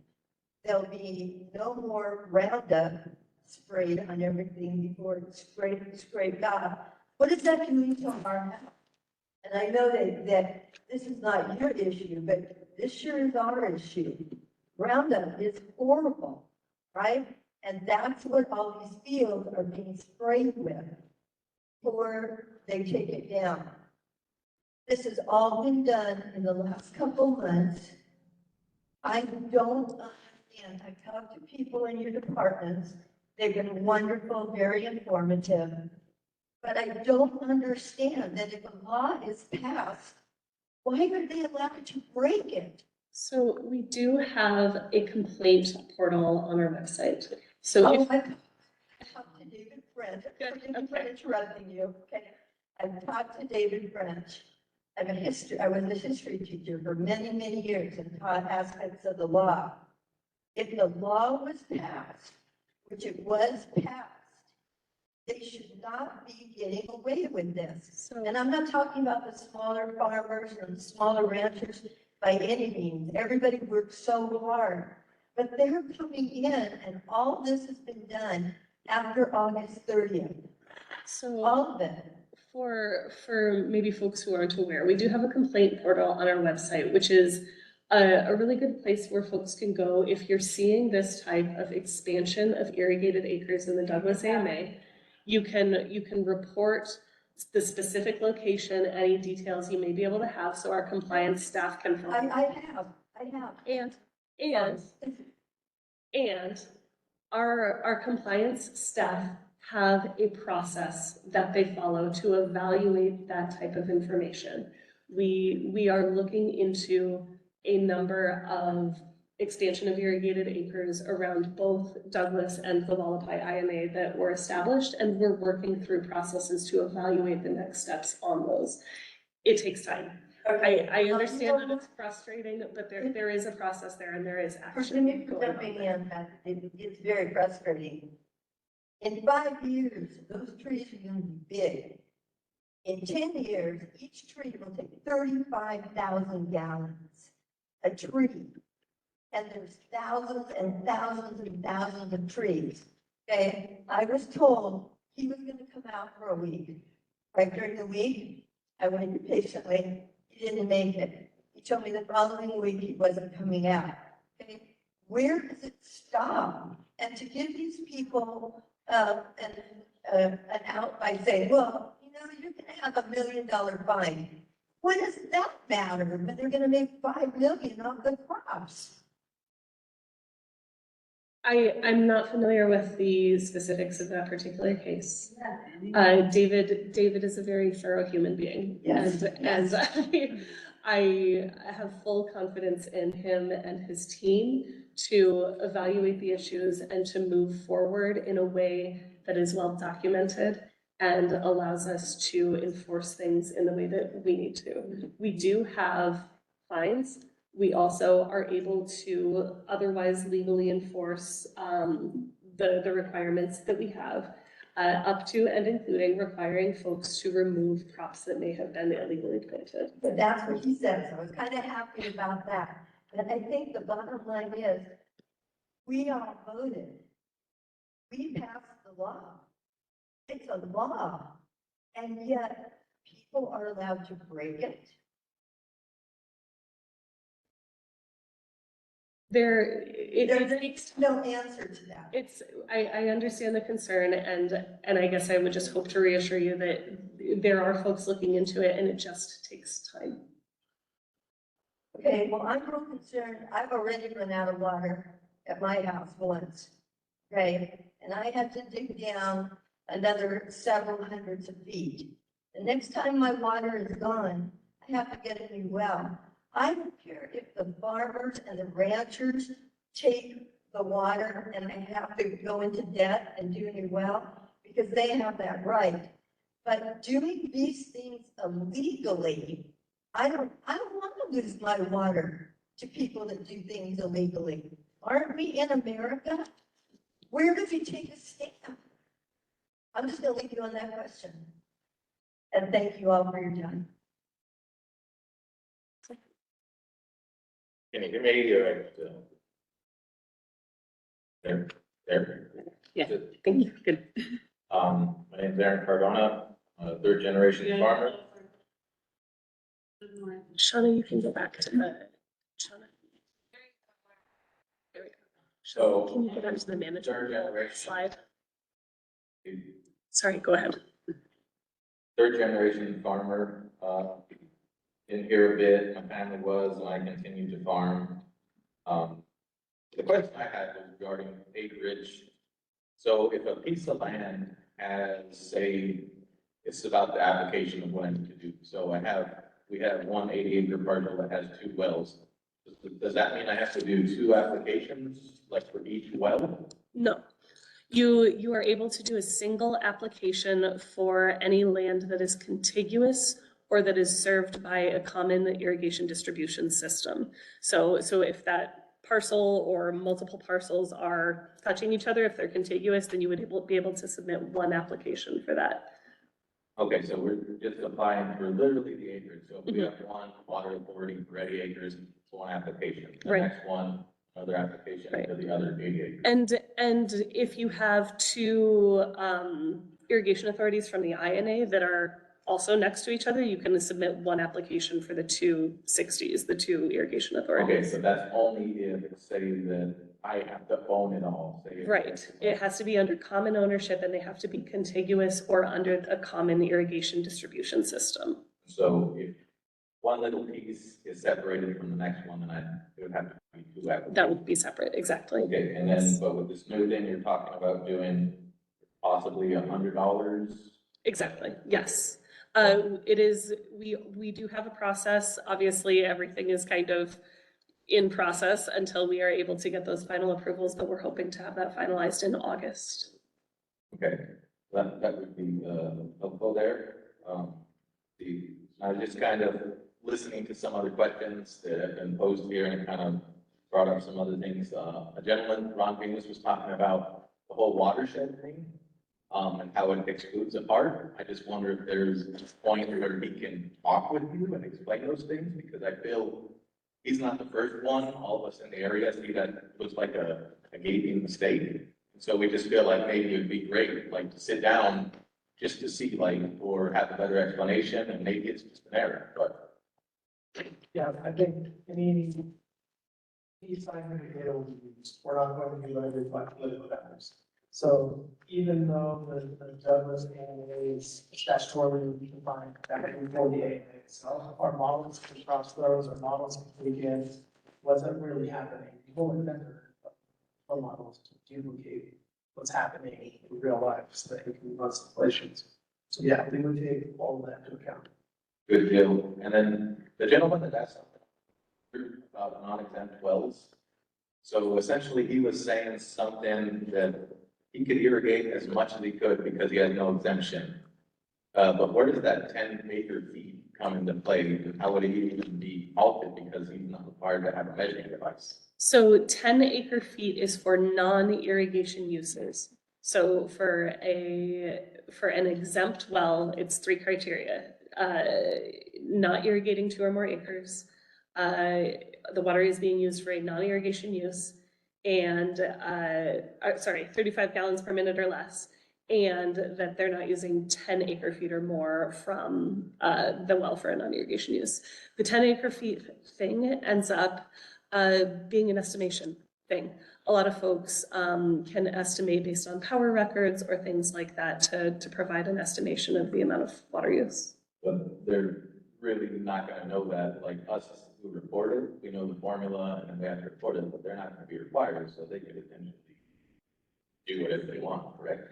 We do have estimation methods where we would be able to look at satellite imagery or look at the types of water uses associated with a given well, where we might be able to estimate what we might expect to be 10 acre feet or more, and we would be able to follow up with our compliance process on something like that. And as far as the gentleman was speaking with, I know a lot of people, because I'm from the area, that had irrigation rights and lost it.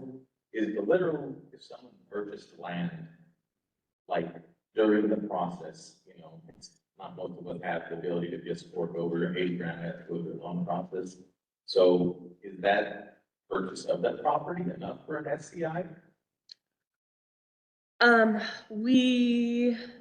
Substantial capital investment ends up being a very, very case-by-case thing. It's messy because for a lot of different reasons.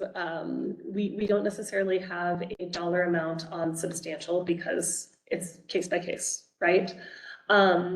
What ADWR has considered in the past is that the purchase amount for a property is not considered to be substantial capital investment, but if there's a differential on what was paid as compared to what might be paid for a comparable property without irrigation infrastructure or something like that, then that differential could be considered as a part of substantial capital investment. Did that answer your question? Good, okay. But it would have had to have been like during that period, if someone held that before the. In the time period associated with substantial capital investment. And the time periods, the statutory time periods associated with substantial capital investment are different for lands that are inside the AMA as compared to lands outside the AMA. So sorry, Shauna, if you could go back to that substantial capital investment slide. For lands that were previously an INA. The time period for substantial capital investment, any investment that will be considered for substantial capital investment has to be made within 12 months prior to the date of the call for the election. It's only a 12-month period for lands that were previously in the INA. For lands that were outside of the INA, so land that was not previously in the INA, there is a 5-year period that we can consider substantial capital investment. Kind of seems backwards to me, but It's our statutory structure. We implement the statutes as written. Should be reversed. Okay, sorry that I'm just bouncing on all these things, and so finally, regarding the management goal, I do appreciate that you guys are coming and having this conversation and that you're giving us the opportunity. And I know there's been a lot of negative comments regarding how broad it is, but for us who depend, and this is our livelihood, and it has been the livelihood of the valley, as opposed to some other people who have moved in the last 5 years and want to talk and just destroy it. I greatly thank you guys for being open to look at our agricultural economies, what the future of it really looks like. And I mean, we're all very busy. Meeting time, I can guarantee that half of us farmers here, we made the time to be here because it's important. So thank you. First, I would like to address the comments you made, that it takes time. There's not time. Like they're saying, they're drilling, they're putting trees in. I have property on Frontier I've had since 1986. The property was in my extended family since the 1800s. It was irrigated off and on. When I took the property years ago, I was under the assumption that I had irrigation rates. I'm now finding that I just don't. I don't do agriculture for a business. I irrigated because I had my own personal crops and trees and I had animals. So I watched the people around me, my neighbors, that have been generational ranchers and farmers, many of them using sustainable technique, collecting water, utilizing that water during monsoon, and being very productive generationally. Yet these commercial industries have come in and have sucked the water, the historic water out of our ground because they have the money to drill 300 feet. When I moved on my property in 1986, my well was 90 feet deep. My well is now almost 200. I've had to drop it. I have 6-foot sinkholes on the property because of the zone of depression that is occurring in the Silver Spring Valley. It is not fair to generational ranchers and farmers what you were doing, because they are the ones that are getting, I feel, the short end of the stick. When we have dairies and we have lawn orchards that are going in as we speak. And like everyone says, you can drive the valley and you can see the new growth that's going in. And I do not think that it is fair what is happening. I don't even know if I can still irrigate on my property. I have 10 acres. I don't know what my rights are, and I don't know how many people can pop up $500 to $1,000 for a permit right now.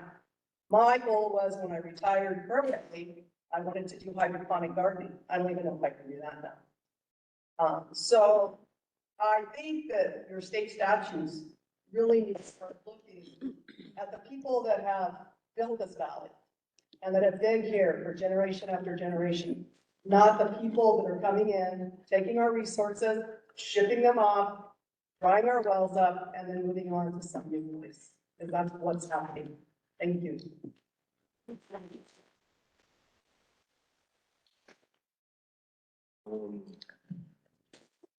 Questions. One, you might have said this, but I might have missed it.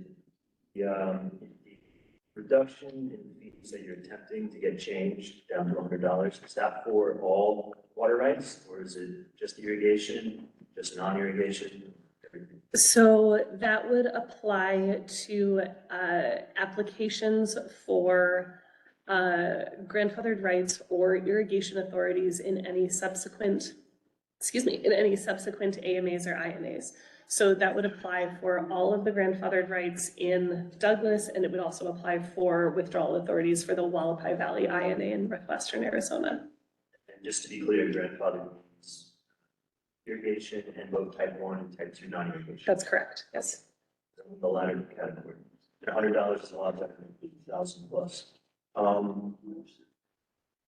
The laws, the AMA, because I've studied them a lot, have been changed over the years. In nuanced ways, but important ways. And a lot of the responses today are we're following the letter of the law. But given what seems to be the attitudes and sentiments here, where I see the most agreement among everyone, it seems to be we want sustained agriculture for local farmers that live here, smaller farmers who don't have the deepest pockets, generational farmers. So it seems like maybe this is the time to revisit the structure of the AMA laws to accommodate that desire in this area. And then the last thing is the goal. You know, to me, and I'm willing to hear anyone else's thoughts on this, but if we all want to see agriculture continue, not just for us, but for future generations, so on and so forth, which seems to be prevalent sentiment, you would have to keep, at some point, you have to stabilize the water levels. And that might be something we're doing for 3 generations down the road, but if we don't do that, someone else is going to pay the price for our continued operation. So I don't know what the right timeline is for that. I would refer to the farmers to tell me, yeah, this is the feasible time within which we can adapt to whatever amount of water use we need to adapt to so that our water level stops going down. But it makes sense to me, at least, if you have other opinion and different points of view, that you have to stabilize the water levels. Because anything else is just taking the clock on the eventual end of agriculture, as we know it, and the beginning of urbanization, which would be the only way to keep the economy alive in lieu of our agricultural economy. So those are my thoughts. Hi. I recently came across a couple of articles talking about Governor Hobbs seeking to address the 1980 Groundwater Act and the shortcomings in it, and do some updating of that. And I was, first of all, wanting everybody to be aware that that's coming up. And I also was curious if you guys had heard anything about that in your department. So the governor did issue an executive order establishing, I believe it's called the Governor's Water Policy Council. I might have that phrasing not quite right, but it was along those lines. Sean is nodding for me, thank you. We don't have the details of when that council will be stood up or what exactly it will be focusing on, but you're correct that part of what they wanted to focus on is considering whether there are updates needed to the 1980 Groundwater Management Act. I don't have a timeline or details on any of that at this time. But you can verify that that is a thing happening. That was established by executive order. So that executive order is available on the governor's website. So I feel like this is a really important thing because a lot of what is going on with the AMA, with the INA, with all of these laws that we're dealing with right now, they don't translate to reality. And I don't think they ever did. I don't think they ever really translated terribly well to like hydrologic reality, material reality. I think it's always been political. Laws have always benefited some people more than others. And if this is going to be revisited now, all of these years later, I think that there's an opportunity that maybe some of the stuff that we all know to be true, for example, that, you know, using acres as a metric for how much water is being used on a piece of land, like that's just not true.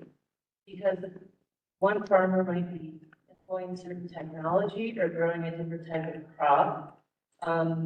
There's also value to be had in what that crop might be doing for the local community economically, nutritionally. I think that just inherently, there's a lot more value in food that's being grown for people to eat. You know, here where we live, I could honestly care less about us exporting nuts to China, exporting our water in the form of nuts to go to China. And so this is America, and we are supposed to not discriminate and offer like the same opportunities to everybody to do what they want to do and make their money. That's not really the way it actually works in reality, but you know, that's kind of what our country is based on. People keep saying, this isn't America anymore. Well, it is.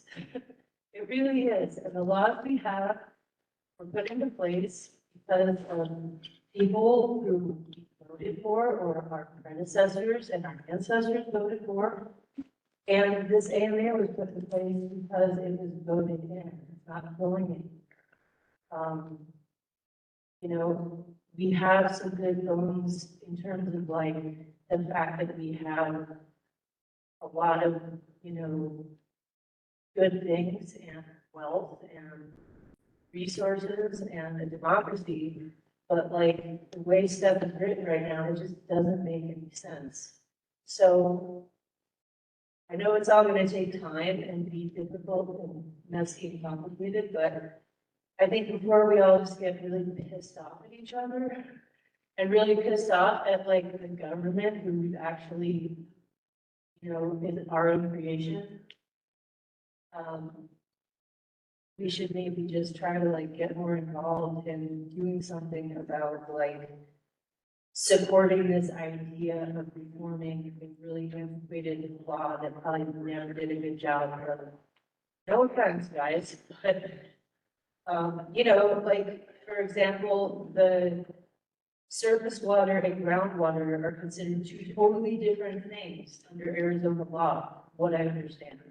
And that might be part of where this, like, confusion and discrepancy about the water boundaries is coming from. But, like, there's a lot of, like, updates and revisions that can happen. And I just, maybe we can find a way to keep people in the loop about developments on that front, and maybe you guys have a useful suggestion for how we might support this idea if we choose to, and give the governor a thumbs up for wanting to look at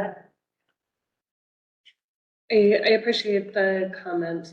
The Water Policy Council will certainly be an opportunity for folks to engage with those policymakers. Our legislators are the ones who write our statutes, and state agencies' role again is to implement the statutes that we're given. So our role isn't necessarily to change those statutes, but as you said, there is opportunity with the Policy Council and reaching out to your local legislators if there are things that you all have disagreement with.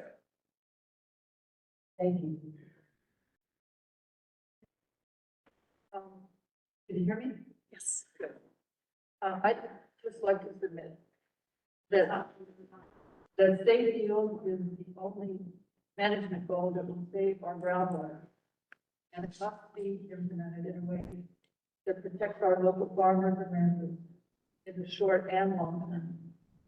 State field is entirely possible when we abolish industrial mining of groundwater by corporate agriculture. The only reason all of us are here is because of corporate agriculture.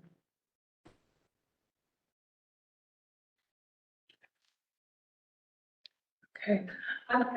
We are at about 6:10. We're gonna keep going for the folks that want to keep commenting. But I am gonna try to wrap it up here in the near future, because I know few folks have other things to get to. So I would ask that you all keep your comments brief to the extent that you can. I appreciate it. Go ahead. Can you hear me okay? Yes. My name is Steve Kissel. Few comments. First, I want to say, I know you've asked many questions, you know, about that. Going by statutory what a lot of statutes allow you to do, and that's very true. And the last one who spoke, this side anyway, made some comment about the law, Management Act, which enabled the AMA and the ADWR, and the authority that they have as a director of ADWR has. I will say that that law has not been changed or revised in any significant way in 42 years. It's in the past 43 years. I mentioned to say most people on this board here weren't even born then. And I would say, you know, we can lay that, we shouldn't be laying that issue and the problems we have with this law at your feet. I hope people in the audience realize that these folks are just doing their job. And we really should lay it at the feet of our politicians, people that represent us. And I'll just be perfectly blunt here, because I've worked in some other areas, rural parts of the state. And the fact is, there have been attempts to change this law and to add more options specifically for rural areas. There are rural areas around the state begging for help. And it's starting to happen, things are starting to change. I'll talk about that in a second here. But bottom line is, a lot of that's been blocked by our very own government. And some of you may or may not believe that, but that is absolutely true. That's all I'll say about that. So we do need to change that. I do welcome the governor's initiation of the Water Policy Council and reviewing the 1980 Groundwater Management Act, which is long overdue. That we need it for the rural areas. But I also mentioned that there is currently legislation that was introduced in the State House and the State Senate. Two Republican legislators, both from the west side of Arizona along the Colorado River, Mohawk County. That is called the Local Groundwater Stewardship Area. That act, right now, we address a lot of these same issues we're having here, some of the same problems we're hearing people talk about. And it allows for flexibility, local control, it allows for transferability of irrigation allocation, it allows determination that you don't need for it anymore. These were a lot of the objectives we had in the AMA. People had the AMA to vote no. That law, the only reason that law is not here in the State House is because of the Alberta blocking energy committee. So just so everybody knows that. There are people out there trying to change these laws and being stymied every time we try to do that. So, do your research on that, you'll see that that's true. I'm not so, I want to get back to Management Goal, because I know that's the purpose of the game. I apologize. I wanted to defend you to that extent because you've definitely taken some abuse here tonight. I don't think it's fair for you. You're just dealing with what you have to work with. So I will then. As far as the goal goes, I'm part of a statewide rural groundwater working group that includes elected officials from a number of counties and municipalities across rural Arizona. And it also includes some residents like myself, representing certain counties like Cochise County and other parts of the state. But that group has come has a lot of folks out on it that are clearly asking for help with rural groundwater. And the sense is that we need to protect that groundwater in ways that we haven't in the past. We haven't had a lot of options for rural areas since 1980, since this law was enacted. I would say with this goal, it would be very, it's a little bit disappointing. This goal to me just seems like it's just way too weak for the kind of change we need to see. And part of the reason I mentioned the statewide water group is things are changing in rural areas dramatically. There are places that are asking for regulation, asking for protection around it because they're seeing these same threats we're seeing in this valley, both in the Wilcox and the Douglas Basin. And change doesn't mean protecting the status quo. And we've heard some of those similar comments from others. But to me, this goal really protects the status quo. Because by saying attempting, and I don't know if that's strictly because of the lack of data, your reticent making firm commitments, but to say attempting, that's just That should never be in a goal. We have to make the goal aspirational, something we need to get to. And you can't ignore the hundreds of thousands, maybe even thousands of people that have issues with the wells are going dry, being deep. I think people have heard a few folks here, myself included, because of the rapidly dropping water throughout the valley. So people didn't vote yes for the AMA, get a goal that kind of keeps things going with the status quo. We need a goal that's aggressive, that gets us there, it has to be fair and equitable, and we need to work with the AMA to support the small local farmers in a way that allows them to survive in a new agriculture, where we are, we do reach that goal of sustainable water. I appreciate the comment. Something I intended to clarify as we were explaining the goal and something I have missed touching on up to this point is the reason we included that attempting to reduce language is because that actually mirrors the safe yield goal. So the management, the statutory definition for safe yield, the specific language says that it's a management goal that shall attempt to achieve and thereafter maintain, and then it goes on to describe what safe yield is. So our purpose in mirroring that language here was to kind of follow after that example that the safe yield goal set, where there's a little bit of a reasonability assumption built into that. We are going to do what we can within the limits of our statutory structure to move toward this goal. Appreciate that comment, but if you're gonna keep a word like attempting in there, I mean, goals always have to be specific, measurable, and it has to be aspirational, and it has something to shoot for. If I say, I'm gonna attempt to lose 5 pounds by the end of the year, and then maybe 5 pounds the next year, maybe 5 pounds the next year, you know what I'm saying? Human nature is not to really direct our attention to those things unless we have a little more harder goal. But you need to put some like values in there, goal in terms of the reduction, because otherwise we can get almost nowhere. We can get 0.1% reduction. First management plan, 0.1% reduction, next management plan, and technically we would have met the goal, and that would be meaningless for all. So that numerical. And that's the reduction in the rate, not. Sure, and the numerical thing is a really good point, because we did explicitly say in kind of the framework of all of this that we wanted something to be quantifiable, right? The reason we did not include a numerical target in the actual framework of the goal is because we don't yet have a model. We don't yet have a baseline. So we didn't want to put a numerical target in the specific goal language because we don't know what is reasonable for that numerical target at this point.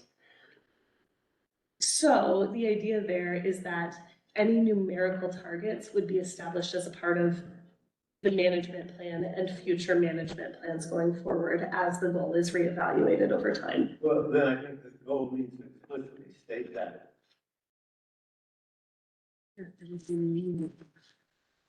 Yeah, I guess the every 10 years thereafter is kind of getting at that, but maybe, I understand your point that maybe that could be more explicit in there. Yeah, we reading it. Sure.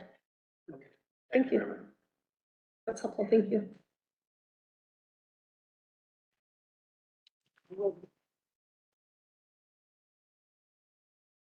My name is Rita John. I'm a fourth generation cattle rancher that has been here. My family, my granddad was in the Senate when the INA was established. My dad and a friend of his, over an argument over this INA, never spoke again. I purchased the family ranch in 1994. It wasn't given to me. It wasn't given to my husband. And we have worked our ass off to leave it better than what we found it. We have 7 16-inch steel case gravel packed wells in the INA that can be used only for domestic use. However, I've heard a lot about irrigation, but I haven't heard much about the cattle industry. We don't use all of those wells all the time. We may use them one at a time. And you don't improve a ranch all at once. You build fences, you build pipelines. Fences first to keep your cattle at home, because good fences make good neighbors. And you put pipelines in because you can't afford to do anything else. And I have one trunk pipeline. It cost over $250,000 just to put it in. Now, did somebody help me do that?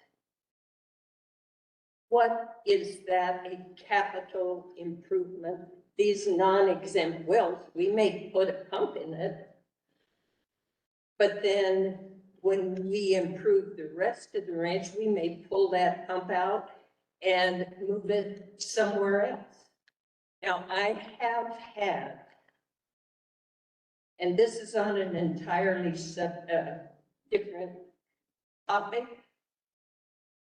because it has to do with stock waters, but I have been dealing with ADWR for over 20 years to get a correction made on a stock water description that is incorrect. I have invited people from ADWR to come to the ranch. I have never had one come. I applaud you all for being here. Normally, government officials show up at 10 and leave at 2. However, if you look at the way I look today, and don't get too close to me because I smell like cow shit, I've been branding calves all day long. And most people in this area who rely on agriculture smell and look just like me on a daily basis. So when you take into consideration the effect of what this happens, how this is going to affect us, how do you plan to recharge the area when there's no rain or snowpack? My ranch runs from the top of the watershed all the way into Mexico. So a couple things in response to different parts of what you said there. Yes. For cattle ranching or animal agriculture, that is considered to be a non-irrigation use.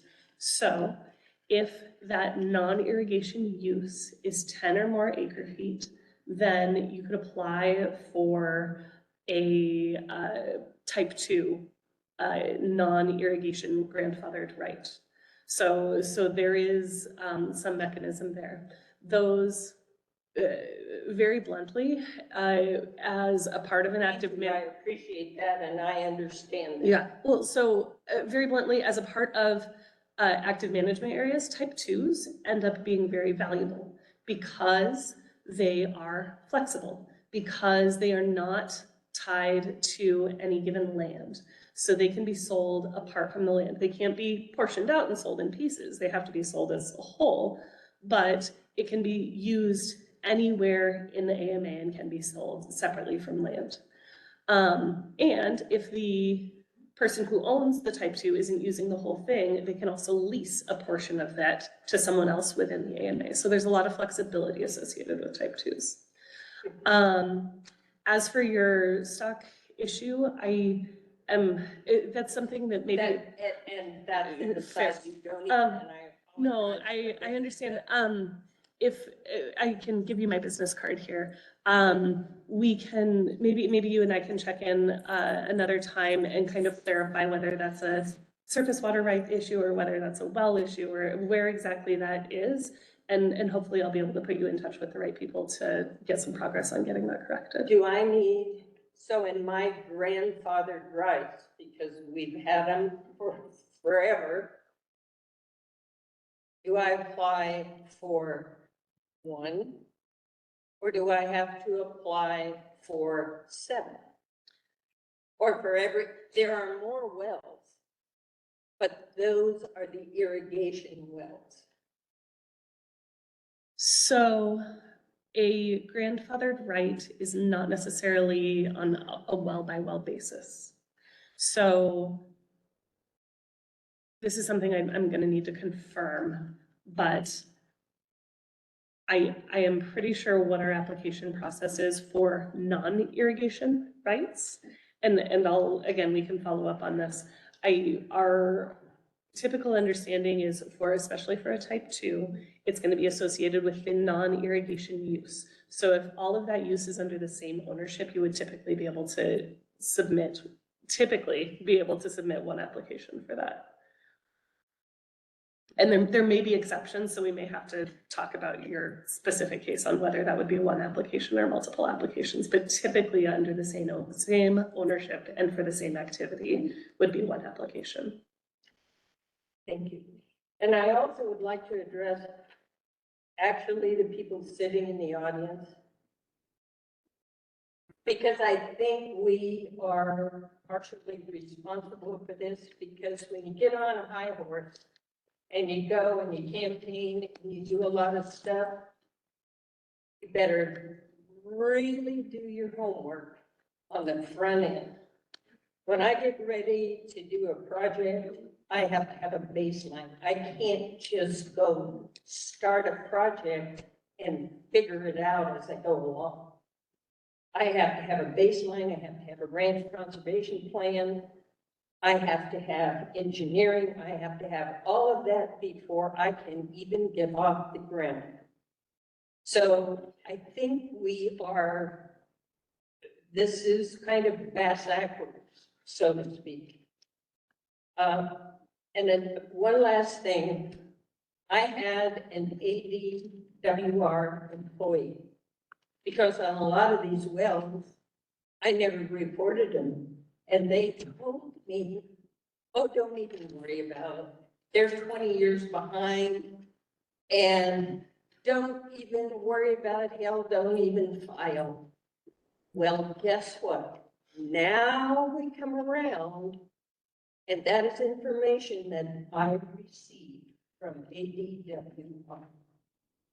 So we can drive to Phoenix to discuss it with somebody. However, I've already done that many times. And most recently, there's nobody there. You cannot find anybody there. We'll call you back. Well, in a rural area like we live in, I can move from one end of my living room to the other and not have any reception, period. So I mentioned this as a part of a response to an earlier question, and we are working on some processes to improve some of the communication related to the establishment of the AMA. So part of that is establishing a location at the public library, the Douglas Public Library, where folks will be able to log on to virtual meetings and have a guaranteed time where they'll be able to reach a staff person. We understand that there have been challenges here, and we are working to improve on that. And I apologize that that's been a struggle for you in the past. We do make an effort to provide customer service to folks and to provide answers when folks have questions. Is there a reason that ADWR employees are not working in the office? That they only work from home? Do we still have a COVID restriction? We have policies around staff being in the office at different times. But if you have an appointment, if you call ahead and let us know. You can't get enough. That's, I'm sorry. So I understand the frustration. I apologize that it's been a struggle. We are hoping to improve some of those opportunities for folks to be able to be in contact with us. Thank you.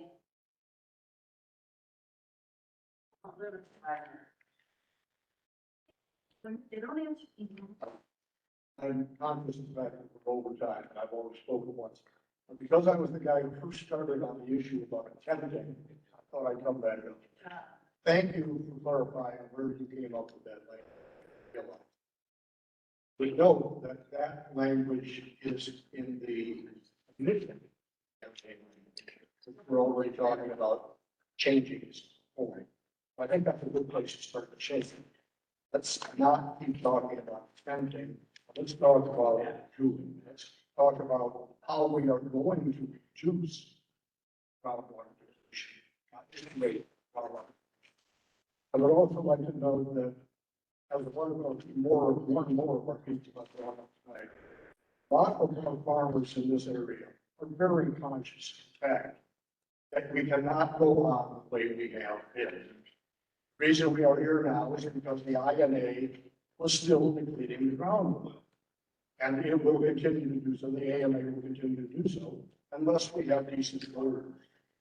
Also, a lot of our local farmers are very conscious of the fact that something of the lower of the issue is because of the kind of crops that are being raised. And they are looking at low-use crops. We need to encourage, PWR needs to encourage this. We want to keep the farmers, but they're going to have to stop going and forward in the way that they have been doing it. And probably the commons, I'm sorry, but we need to start having a goal that will encourage low water use farming, that kind of farming. So far, that hasn't been done in the state anyways. But that's something that the new AMA, this AMA, is very well.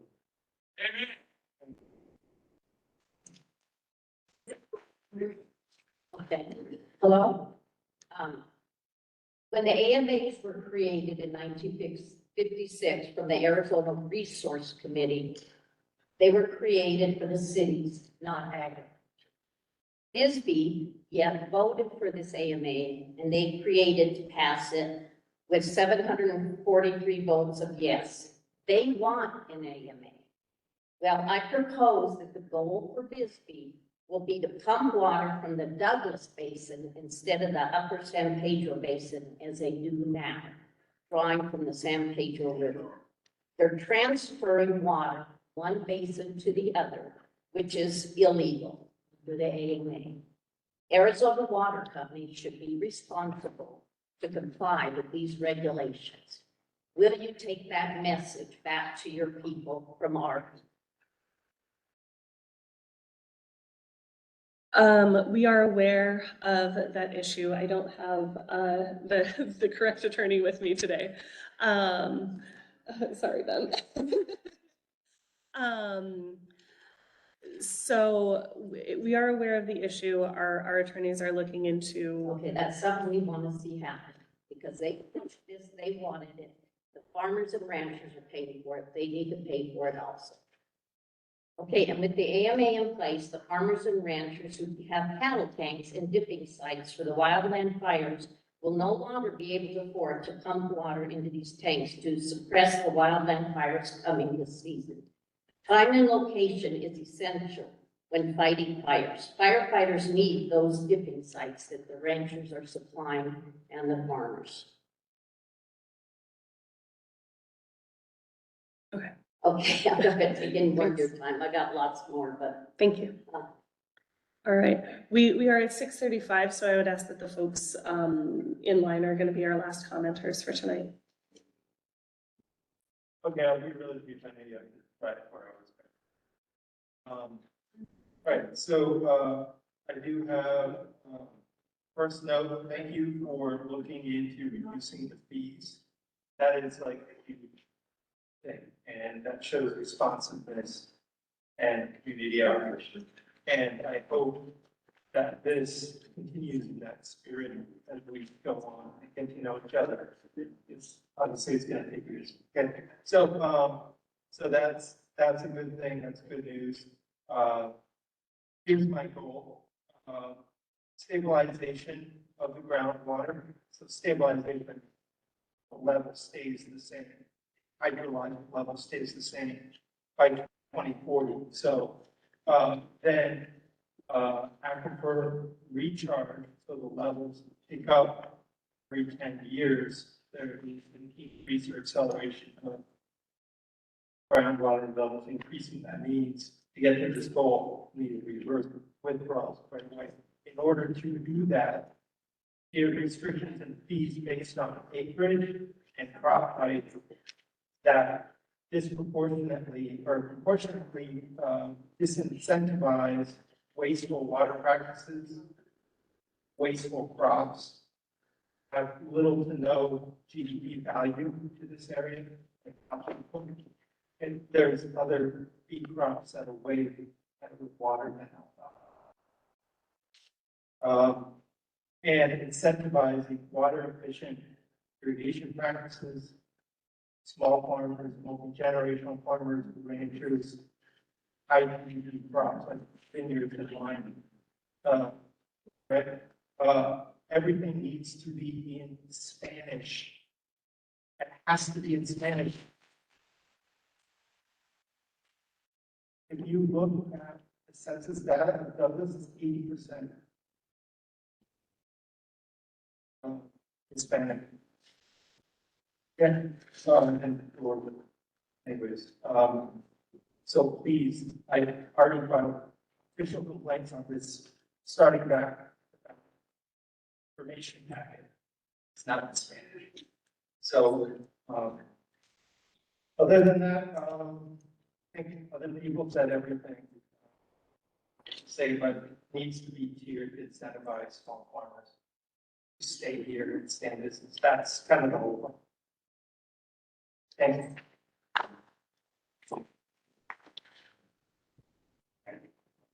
I can just. Very reason I'm up here is for a bit of information that the lady just gave. True, Bisbee does not get water, this one, but it does not get its water from the San Diego Aquifer.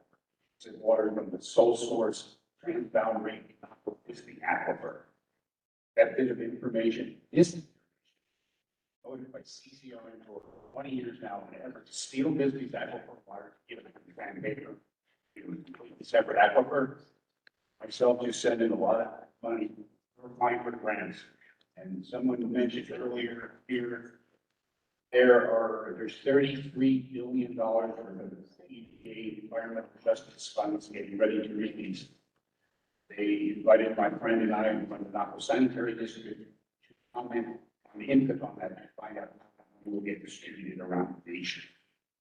And just for people in this IMA, the AMA protects your water source, but if you want funding, fix known concerns, probably should start things like a customer-based organization or like Friends of Douglas, Friends of the Douglas Aquifer or whatever. And at that point, when you get that organization, contact something like the Napo Sanitary District or another corporation, and those grants specifically designed to couple municipal ground-based underprivileged communities with larger grant to get grants to provide for funding to fix all the border issues. Part of the 2025 USDA border in the San Critical mess.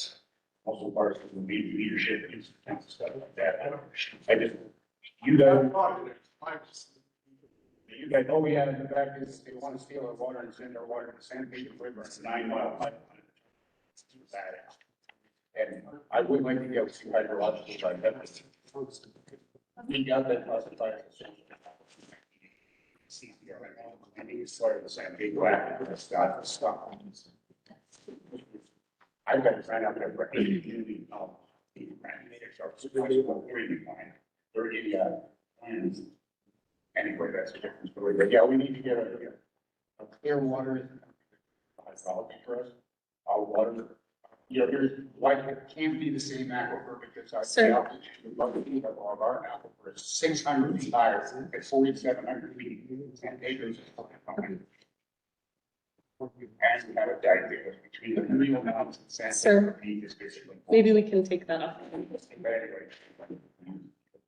Yeah, and Mr. Ruiz, the representative, he's commented on my earlier, is there any way to get his email address or get all? I don't know that we have that. Yeah, okay, might be able to, yeah. State legislature, yeah. Great. Shauna, if you would just go to the closing slide. I know a lot of folks have already taken off. I know we've run very late here, but I do appreciate all of your patience, all of your engagement, all of your questions and comments and involvement throughout this process. It's going to be a long process, so we're going to need engagement from you all throughout this in order to be able to establish wise water management policies in the Douglas AMA. There are a number of links up on the screen here. Again, this presentation will be available on our website. Please remember that April 21st, management will comment deadline. And if you're not already on our interested parties list, please add your email to the sign-in sheet out there. With that, I thank you everyone for your time and attention, and I hope you all have a good night. Thank you. Thank you. Thank you. Yes, thank you very much. I appreciate it. Thank you.